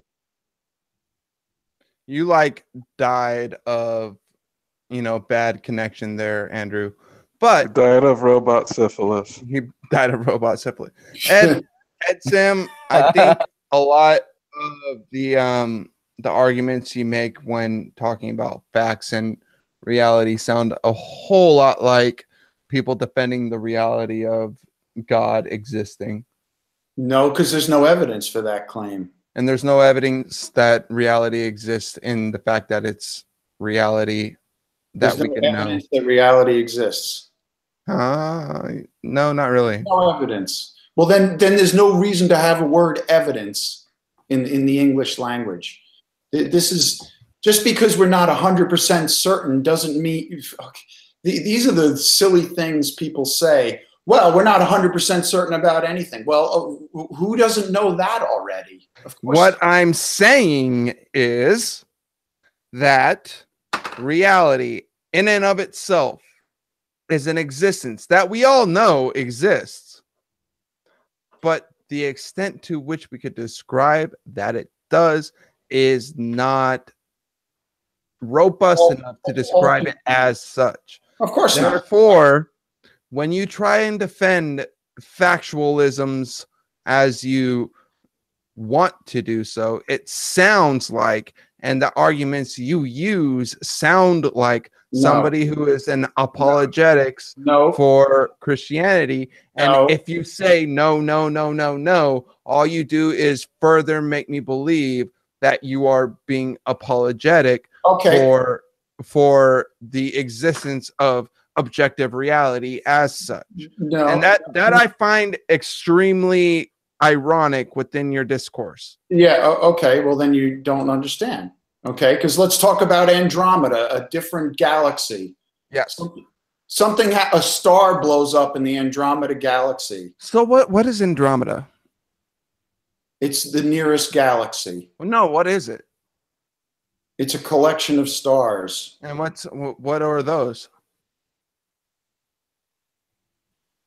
They are masses of with nuclear engines that fuse hydrogen into helium and other elements when they explode. Okay, and how do we know it exists? If they don't exist, that would be a fact, right? This is no. You're would it be a fact? The absence of a fact is not a fact in and of itself. Sure, to say that something doesn't exist is not a fact. I can say that God doesn't exist, but I cannot prove that God doesn't exist. No, I'm not proving. We can't prove that it exists because one, it could be not existent at all due to the amount of time light takes to travel here. Yeah, but we don't actually know if it exists. Andromeda is not that far away, but we have. It's only what I'm saying. What I'm saying years or something. What I'm saying is completely ancillary to this, because the point that I'm trying to say is that not whether or not Andromeda exists. That's irrelevant to what I'm saying. I'm talking about your rhetorical structure and the way that you argue, and it smacks of apologetics. That's all I'm saying. Well, then you haven't been listening. That's all I'm saying. Well, because I've heard the shit that you've said before, Ed, and frankly, it's like circular logic that circles all the way down. Isaiah, are you saying that he sounds as absolutely certain about objective reality as religious people do about the yes, of God? That is exactly what I'm saying. Not objective reality. About the objective facts that exist. You can call it whatever you want. That's what you're talking about. Listen to me for a second. Listen to me. If Earth never formed and we were never here, we live in a simulation. Well, then that would be a fact, wouldn't it? Can we prove either? I didn't say whether we could prove it or not. If you can't prove it, how is it a fact? I am talking about what we call a fact, representing whatever is what a fact is. So facts are whatever we call them? Facts are whatever we define to be facts? So Noah had an ark. Why do you forget about humans ever arising? Without humans, we wouldn't be here, so facts wouldn't matter. I'm not talking about whether they matter or not. I'm talking about them existing or not. Do we exist? Does anything exist? It sure shit feels like it, but how can I be sure? You can't be 100% sure. Is that how? That's what I'm trying to say. Yes. The amount of surety that you have within your statements is so within that realm of of the invisible hand wave of saying, I'm so sure that God exists and there is only one God, that I find it vexing, is all I'm saying. What? I find your surety vexing. All I'm saying is whatever there is, is there anything that is a fact in this universe? Forgetting about whether we existed There or not. might be, but there's no way for us to know it. Exactly. Know it 100. So that we have to use our empirical skills So of there's no observation reason to to have determine facts. whether there are facts or not, and we cannot entirely trust our empirical skills of observation. I told you to assume that humans don't exist. So what do facts Then we matter? wouldn't know whether I there didn't would be facts or not. The word fact would not exist if there were not humans. There would be no interpretation of facts. So what would facts have relevance to, the world outside of humans if humans aren't there? If a tree falls in the woods, I'm not talking about the word and nobody is there to observe it, did it actually fall? fact, a thing that is indisputably the case, used in discussing the significance of something that is the case. The dictionary is the last realm of the poor rhetorician. A piece of information used as evidence or part of a report or news article. Look, Ed, I'm not trying to give you shit here. It's just that you give me shit all you want, dude. But it's more fun to try and get you angry and to read the dictionary. Not angry at all. Than it is to I'm amazed your that poor arguments. The younger generation cannot get around the fact. Oh, now you're making an appeal to experience. I love it. Well, to deny that facts exist. Okay. Nobody has denied that facts exist within any of these contexts. Yeah, Jordan Peterson did. No, he didn't. He said that truth is subjective, which is a very deeply existentialist. He was talking about how truth can be metaphorical. Also that. Okay, but he did not. Another way to say that truth is subjective. But he did not this is again. You're switching the conversation to truths about humans and so on. I love truthiness. That's a neologism that I really enjoy. Exactly. He's into truthiness, okay, which is fine. But truthiness, in some regard, has to be backed up by facts, whether we know them or not. Why? It doesn't matter what name we call them. So, what are the facts of facts, Ed? You're trying to get me to answer a question the greatest philosophers couldn't answer. That's the point. But that doesn't mean they don't exist, right? Dao Kadao, Fei Chang Dao, Ming Ke Ming, Fei Chang Ming. The first line of the Tao Te Ching. The existence, the things that are around us, they all exist. Everybody knows that they exist. Nobody can perceive them enough to understand them and describe them within the context of human understanding or language. No doubt. No doubt that's true. It doesn't matter if the facts exist if we can't understand them. We just know that they do. So we take it on a leap of faith to Jordan Peterson Kierkegaard again. We take it on a leap of faith that this reality exists before me and that the mostly empty space that makes up my desk will not suck through my goddamn keyboard right now. Okay, I take that on a leap of faith based on numerous experiences therein. Is that a fact? No. The fact of the matter is that this matter in front of me is made of mostly empty space, yet it supports the weight of something within this realm. How does that comport with the factiness of what you're trying to describe? I'll tell you how. You just made a lot more sense than Jordan Peterson did over an hour and 45 minutes. Because I feel like sometimes I read more books than Jordan Peterson, though he's much older than me, so I wouldn't put it past him. I don't know how many times he's read the Gulag Archipelago, but clearly like it's 20,000 times. I think that might be I read like it once. most of his reading there. Like he's obsessed with Solzhenitsyn. But speaking of Solzhenitsyn, he's obsessed with Dostoevsky, the most depressing, Russian. Depressing and Russian are synonyms. You know that, right? Well, that's why they're the world's biggest drinkers. Anyway. But the point is, Ed, it's all right. It's all right that you believe things that can't be proven. It's all right. When you, It's all right that you take leaps of faith to say that science knows all. yes, to say that we exist is a leap of faith. Of course it is. Yes, it's in a sense it's a leap of faith. And it's all right. Yeah. Yes, of course. We all take. You're breaking up. Yeah, Andrew, you should probably get better internet. He before you- succumbed to the robotic syphilis. Again. Dustin, do you have any input on this before I make fun of Ed some more? You haven't made fun of me at all. Have I? No. I have no input because I don't We all find agree. like just like the arguments of determinism and absence of free will, like these types of discussions aren't Don't- that thrill interesting you. or meaningful. Yeah, To me personally. I don't find this interesting or meaningful at all, which is why I'm taking the piss out of Ed. And that's all I was trying to do, is just make Well- Ed angry. Starting on the next call, I'm going to start doing that to you. Okay. Please, Okay. please.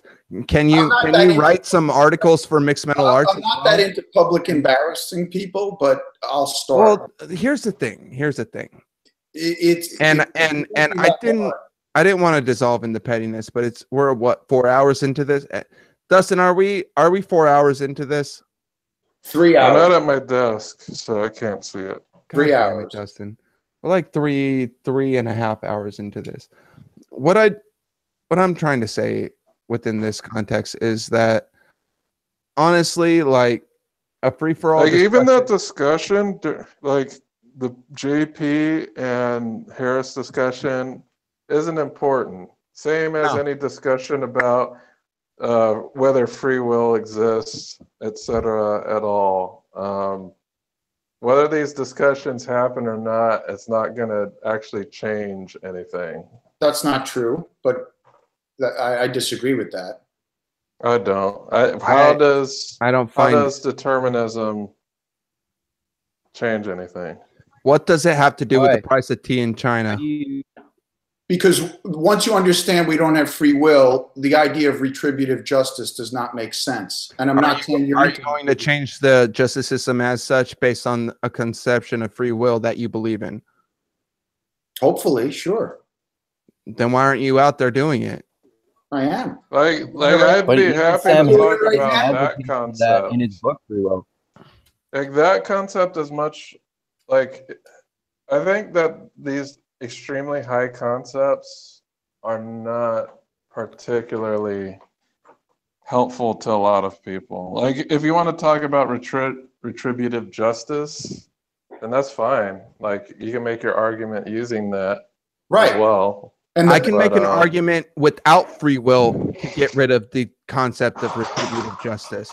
And Yeah. in that realm, we'd be allies, but I still don't Right. think that free will's relevant in any way, shape, or form to how anybody lives their lives day to day. that's largely true.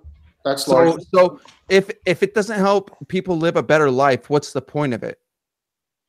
if people understood that the pedophile was the victim of bad genes and a bad upbringing and took on board all of the causal factors that contributed to his behavior, it would start to look more and more exculpatory in that he himself personally is, quote, not as responsible as we'd like to think he is in relation to things like retributive justice. Well, if only And you just if only signed on to Gavrilo Princip had stumbled on those steps that one day, maybe there wouldn't have been a war. it. So that's I'm that's all talking I'm about the saying. future. I'm not talking about the past. You're talking about the guy who shot the Archduke. If you're saying that free will doesn't exist, there's no distinction between the past and the future because it's all linked in such a way that what happens in the past determines the future. Yeah, And but we don't know what that is. It's Even if so it's true. it's so meaningless. Like this entire conversation, like this is You why just I'm conceded that it sitting is. here just playing devil's advocate and being a dick the whole time, because like there's no meaning in this entire conversation that I'm finding that's relevant to anything. Like I'd rather talk about the economy or border law or Let's change the the subject. foreign wars, because Let's change those the to me subject. are more Yeah. precious. Yeah, originally I was gonna bring up the whole border thing, but we delved deep into this stuff again, which Well, that's seems to be a because Happens reoccurring. every time. because Ed's a good Christian boy and has to defend his religion. Well, that was a troll. That was a troll. No, functionally, That's a it's not jab. different. I sincerely believe that you're defending an ontological position that has no way to be proven or disproven. So it's Then nothing defending an has. ontology So that then is the nothing- same as saying that God created everything. So that It's the so exact same. As long It's as you completely can, the same. as long as you concede that nothing can be proven, then I'll. God loves you, Ed. God loves you, Ed. As long as you. That's how we should. That's how we should start every conversation. What's the point of?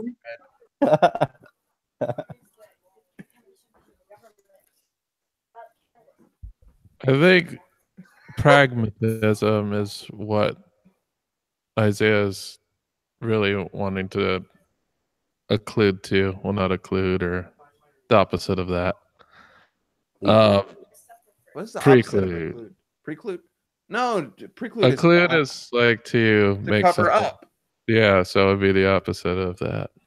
Divulge? No. Uncover. Uncover. Yeah, that works. So I think the problem here is that we're just diving too much into fundamentals, which aren't like these specific fundamentals that we always argue about are completely divergent from some of the problems we talk about. Like getting deep into the fundamentals kind of dismisses the problem. And the problem can be solved whether truth is fact or whatnot. Let's talk about Yeah. the problems then. So let's talk Well, I about the think, border uh, situation. Oh yeah, there's definitely the border, man. I'm sure you guys have been clued into this, right? So we got there's a dichotomous view. There's the Democrats caused it, or the Republicans caused it, but it's both. Wouldn't you say? I would say that it started in the 1970s. Yeah. And has ebbed and flowed ever since. But the consensus is that there needs to be a militarization of the border. And most people not living near the border or in a border state didn't know the status of the border until this year.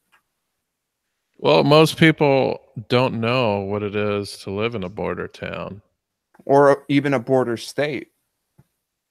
Yeah, because I lived in a border town most of my life. Yeah. Where? San Diego. I literally lived I could see Mexico from my backyard. So I could walk So to the unlike- Mexican border. I lived about 3 miles from the border. yeah. So So I actually saw stuff. I was there. And Like, what's your view? it's difficult. You know, the difficulty is around, do we have systems in place to have these not citizens, obviously, but illegal immigrants come over and they become citizens. Yeah, it's a dumb term, but I think we have the ability to make some type of compromise between these two political I'm so Dichotomy. mushmouth. Yeah, I'm so mushmouth today. dichotomy. Dichotomies. Right now, it's in such an extreme dichotomy that nobody can come together to have a reasonable solution that could please both sides. And they are there. I would say that there's more than two sides won, and I would say that I don't think that there's compromise space in the realm of the border if we're looking at, you know, immigration as it was before the militarization of the border, and immigration as is being promulgated in mainstream politics. Because like when people talk about immigration and illegal immigration at the border, they're not talking about the same thing that we would conceive of, because like it's easier to immigrate to the United States from Europe than it is to immigrate, or from the EU specifically, than it is to immigrate from Mexico. And why is that? Those are things implicit within the conversation that aren't being talked about. And like if you look at immigration law, since the immigration acts during Eisenhower, there can't be national quotas. But with the tact that is being taken by certain individuals within the government, they're saying, "Oh, we're only going to take skilled workers for skilled workers and those who speak English for immigration to the United States." So, I don't know. I don't fucking know. I don't think that it's a purely functional argument that's being made for immigration or against immigration, is what I'm saying. There's definitely a jingoist attitude and a cultural chauvinistic attitude being made. Yeah, it's just a hard discussion. Like the build a wall is obviously ridiculous. I don't think anybody can really defend that. Well, there are people who would, because they've never been to the border. There's people who think that we should turn Iraq into glass to this day, never having been there or seen the people. So, yeah. And then what else? Oh, it's just that these people that come over provide an economic service. Like, there's no doubt.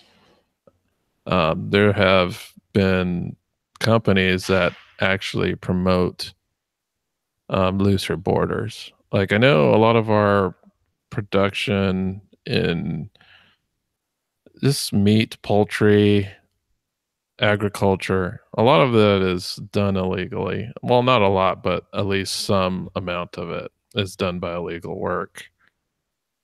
And then I was listening to a podcast where I think it was Alabama. There was they had enacted some stricter laws for immigration, I believe, and they were having a hard time staffing really shitty jobs. And when I mean really shitty, we're talking about farm hands, people who pick crops, slaughter animals, et cetera, et cetera. It's it's harder to find people to do that work, unfortunately, especially from regular American citizens. Well, because they're not paying enough for it to be worth it. That's true. And the reason our food is cheap is because nobody wants to. They want to make sure that everything's cheap. So what can you do? Like if you eat at Whole Foods every day, that's an argument. But most of Americans don't shop at Whole Foods. They're picking their stuff up at the supermarket. They're not hunting.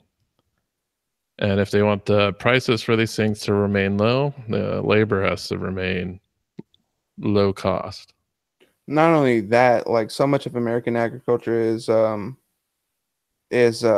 subsidized. Like the price of corn is subsidized, and like so much of that is subsidized.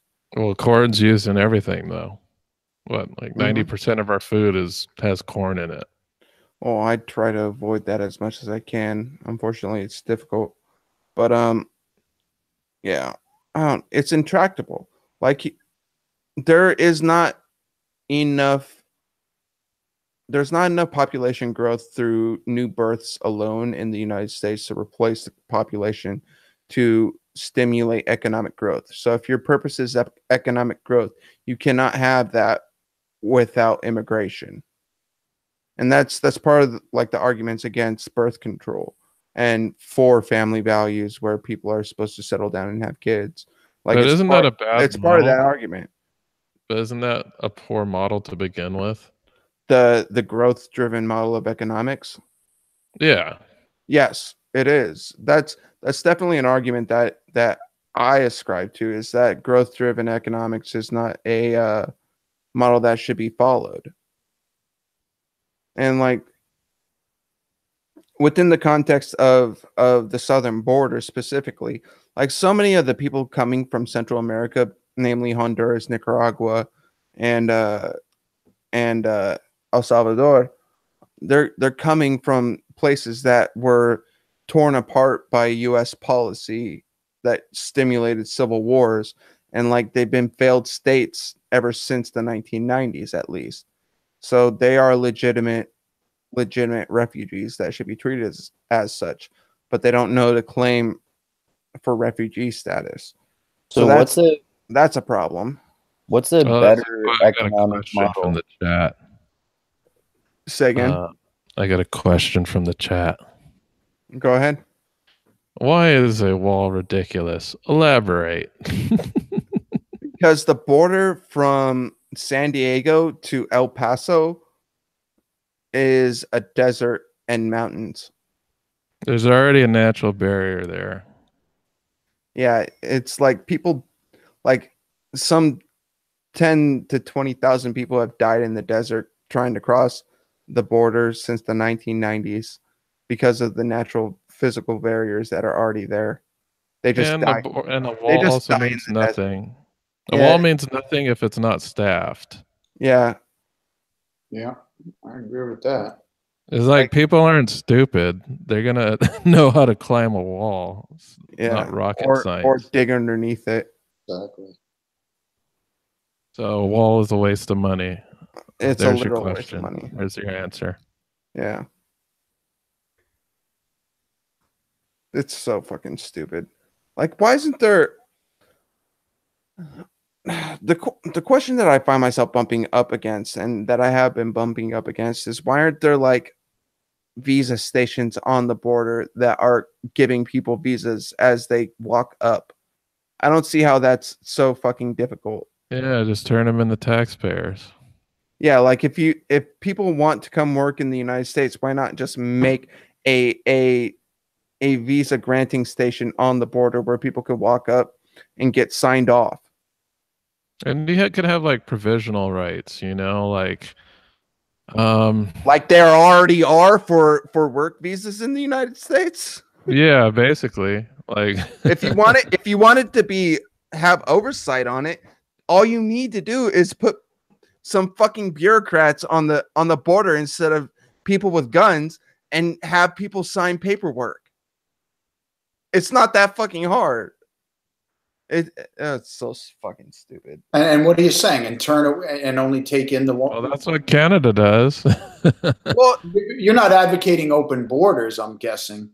No, Sure. not exactly. Well, I'm pretty open border. I'm for paperwork, I guess, but I don't mind. Would you mind giving them? Well, what it is just provisional status. It's not. Yeah. Making them, once they're here, they're not going to leave. I mean, I'm just playing. Really, because if you look historically, like it was a revolving door prior to the militarization of the border in the 1970s. People would come in with the work and they would leave when the season was done. And that was the status quo up until the 1970s, since at least, the 1840s. Yeah. That's how it was. Yeah. People are migratory. Yeah. The only thing they go where the work's at. Well, that's made a good point. I mean, I've never been there, but I could just imagine living on a border town or or city or state, and social services and so on. You know, Well, that's provisional status. That's what Isaiah was going for. well, yeah, but I mean, you need the cops, you need the firemen, you need the whatever. I mean, the roads. Yeah, and you have like there's already cities on the border that are half in the United States and half in Mexico. People live on both sides. People have families on both sides, and they work on either side. Like Mexicali and Calexico is an example. Yeah, I had Juarez, friends that lived in. There are citizens that lived in Mexico and traveled daily across for work. Why don't we invade Canada and just fucking send them up there? Right, Andrew? we've tried that before. It doesn't work. Canadians are polite, but they And why'd you guys burn down the White House? Well, Yeah. Canadians let them stay for a year and then they deport them.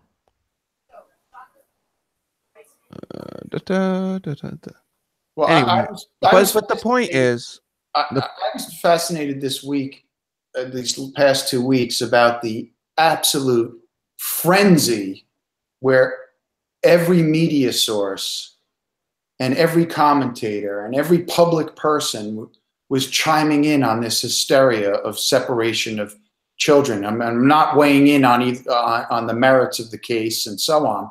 I was just amazed at how tuned in America was as a whole. Well, they're always tuned in to any time children are shown as being hurt. You have Syria, you got school shootings. Yeah. Anytime a child is perceived to have been injusticed, it's gonna get a lot of coverage on the U.S. media. Well, I mean, but it wasn't just a lot. I mean, it was like fucking September 11th happened again. I mean, it was. No, it wasn't. It wasn't that big. Oh yes, it was. It led off every news source, everybody on Twitter. Kind of like Sandy Hook, and then like that school in Florida that I can't even remember the name of. Parkland. Parkland, yeah. Like I'm already seeing it disappear. Like, yeah, you're right. That's all I'm about the absolute hysteria within. Well, it did. Look at what it did, though. It got Trump to sign an executive order, even though he and his staff were saying nothing. he I know, but which was kind of. I thought it was funny that it showed that I can't do shit. I know. He signs an executive order. So let's pivot to Trump then, if we want to talk about that. Like, why are so many things being left to Trump to decide instead of going through Congress? That's like my primary problem with the political process right now, is that basically Trump's ruling by decree, and That's a problem. Congress is getting away with just cutting all the fucking programs and increasing money to the military, and that's it. Like, let's cut taxes, raise money raise funding for the military, and then cut everything else. That's what they've done with their budget, and nobody's paying attention to that. Because they don't want to take responsibility. Yeah, why is that? They want to get reelected. And, exactly. Why don't we have goddamn term limits? That's my question. Yeah, I used to be against them. I'd be for them now. That's for sure. Why would anybody be against term limits? I don't understand that. Yeah, I agree. In fact, I may have been.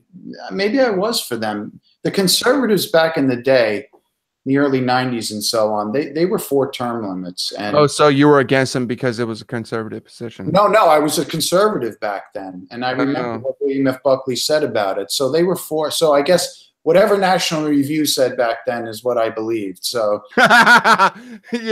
Jesus loves you, Ed. Jesus loves you. Yeah, exactly. Now whatever Sam Harris says is what you believe? No, not at all. I remember he talked shit about him with you, when he edited his podcast. Yeah, exactly. Yeah. I'm just fucking with you, Ed. I know. No, that's fine. The Republicans, of which used to be the grand old party, and worthy of some respect, no matter who you were, since Nixon, has been abdicated and turned into Trump mouthpieces who don't say a word. What And- what is functionally different between the party of Trump and the party of Nixon? What is fundamentally different between the You mean like their administrations? I mean, like, from any standpoint, you could, if it's an administrative standpoint, Nixon was one of the most skilled diplomats of the American political 20th century, and who the opposite of who that. raised Laos in Cambodia Huh. That's- and extended the Vietnam War by 5 years And I lied he about wasn't even bombing president. I lied- When he wasn't even president. What's that? He had his campaigners leak to the Vietnamese in 1968 prior to the election that, oh, if you hold out from negotiating peace now, we'll make a better peace with you later. Yeah, I know. He's a fucking scumbag. He's a traitor. Yeah, I know. And He just- should have been hung by his neck until he died. That's what should have happened to Nixon, in my opinion. Looking So at you don't history. like him, Isaiah? I never met the guy. I'm Yeah. looking at what he did and Yeah. what the law said, and he got pardoned by Ford. So Yeah. that's life. Well, I mean, just merely drawing the comparison from Trump to Nixon says a lot about Trump, right? I mean, Well, Trump's actually not as bad as Nixon, I don't think. So in some ways that's true. He didn't fucking wage a war. He hasn't waged a war that killed 68,000 Americans for no fucking reason. That's for sure. yeah, he's no Bush. Mm. But what's fundamentally different between the party of Trump and the party of Nixon is what I'm asking. And why do people feel better supporting the party of Nixon or the party of Reagan when it's functionally the same as it's always been? It's Reagan just was more more transparent polite now. in public. Yeah, exactly. Exactly. It's all about putting on airs in America, is what I'm trying to Leadership. say. Leadership, my ass. Well, Like, you pointed out the president doesn't have that much official power, and yet he's fucking no. They do have official power now since Truman, It's a foreign but they power. shouldn't. They shouldn't. Like, everything should be going through all foreign policy treaties and agreements should be going through primarily the Senate. Like, all It's treaties all have to be executive ratified by the branch. Senate anyway. Like, the Iran deal should have been a treaty between the Senate of the United States and the Islamic Republic of Iran, not between the president of the United States and Iran. That's absurd. The president is a representative of the people according to the law of the United States. Every representative in the US government is a representative of the people and not a representative of themselves in and of themselves. They're not the sovereign. The people of the United States are the sovereign of this country. The people own the country. You're not going to get any argument from me on that. Well, that's what the law says. I know. But that's not how the government is currently being run. And that's the problem, is that the government is not beholden to the people. And until that's fixed, every other problem is ancillary. Yeah, I agree with that. How does that problem get fixed? Constitutional amendments. We could do what China does, which is execute public officials who graft and so on. Oh, but China. China. You mean execute people on corruption when they oppose your policies in the People's Committee? Yeah, that's a very good idea. I said it tongue in cheek, but it would be interesting how behavior would change on the ground if you could, when you catch a politician with his hand in the till or so on, it could lead to the death penalty. Well, you could catch anybody with their hand in the till at any time. That's how politics works. Well, in China, you mean? In general. Well, we don't execute. There's no Cato. There is no Cato in American politics. What is Cato? To have you, is it Polybius the Paulus Caesar? Cato the Younger Oh, was historian? the Roman senator. Okay. He wasn't a historian.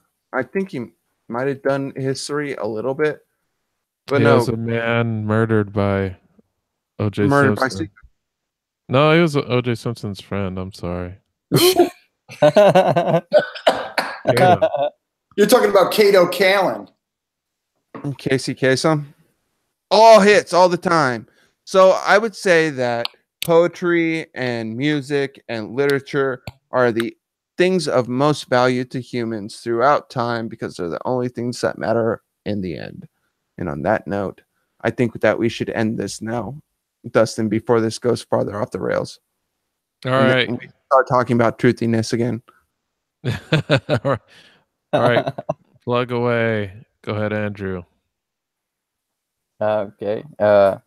Anyone who wants to can check out my Mindgasms podcast and my YouTube channel, Mindgasms, and also my blog at mindgasms.blogpress.com. And I'm also on the social medias, the Facebooky Booha and the Twitter as Andrew Meitzer. I've got my weird German last name, Meintzer. And yeah, people should give me money on Patreon if they want to also. So that's pretty much it. All right. Go ahead, Ed Sam's Bulldog. I am Edward Kennedy, also known as Sam's Bulldog. You can find me on Twitter at Edward M. Kennedy 2, Sam's Bulldog. And you can find me on YouTube as Sam's Bulldog. Thank you, Ed. Go ahead, Isaiah. I love everyone. Yeah. Great plug. Listen to Mixed Mental Arts. That's all I Yes. want to plug. Yes. Yes. Like the- So Go On ahead. Monday, we're releasing Dambisa Moyo. You heard it here first, folks. We did an interview with, well, I didn't do it. Hunter and Brian Callen did an interview with Miss Dambisa Moyo about the foreign aid in developing countries. It's very interesting. You Yes. should listen to it. And We got now a it's whole- called The Brian Callen Show. Starring Hunter Motz. So it's not starring Brian Callen? Well, I'm just repeating what Brian Callen has said.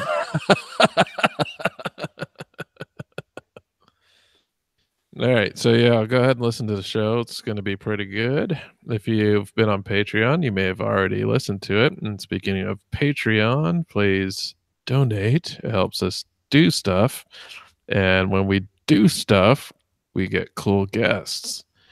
If you want to check out my personal stuff, Woke Centrist on YouTube and Twitter, check out our Facebook group where we scream at each other about immigration for a week. And then forget about it for the next 6 months. Yeah, exactly. I kind of abstained from the discussions this week. I don't have like a clear, well thought out notion for that debacle, but it would have probably just boiled down to me telling everybody that Congress sucks and demand money out of politics, which is usually what happens when I argue about politics. But anyway, Yep. next week I don't have a topic set, but in I think it's 3 or 4 weeks from now we'll be talking about Sapiens, since looks like that won the poll, and that will be our next Mixed Mental Arts book chat. Oh, cool. I have that book, but have not read it yet, so I should read it. So I think next week we should talk about Congress some more. Dustin. Some more Congress. Yep. All right, that sounds good. We'll do some Congress next week. Also, buy Isaiah Gooley's album. I have an album. It's called Pain and Suffering. My band's called Great Ghouls in the Soulless. It's available on Google Play, and it's available on Bandcamp. and it will eventually be available on iTunes. It's like $10 for the album, or a bucket track, or you could just go to my site and stream it for free anytime you want. It's available for unlimited streaming on Google Play too, so you don't have to give me any money to listen to it. But I would Wow. appreciate your ducats. Yeah, give him the Skrilla. All right, well, that wraps it up. Thank you guys for listening. Remember, next week, same time, 6:30, Saturday, another conversation about Congress. And I finally finished Republic Law, so I'll be better armed this time. Yes. Awesome. Everybody have a great evening. Good night. Adios. Adios, everyone. Good night.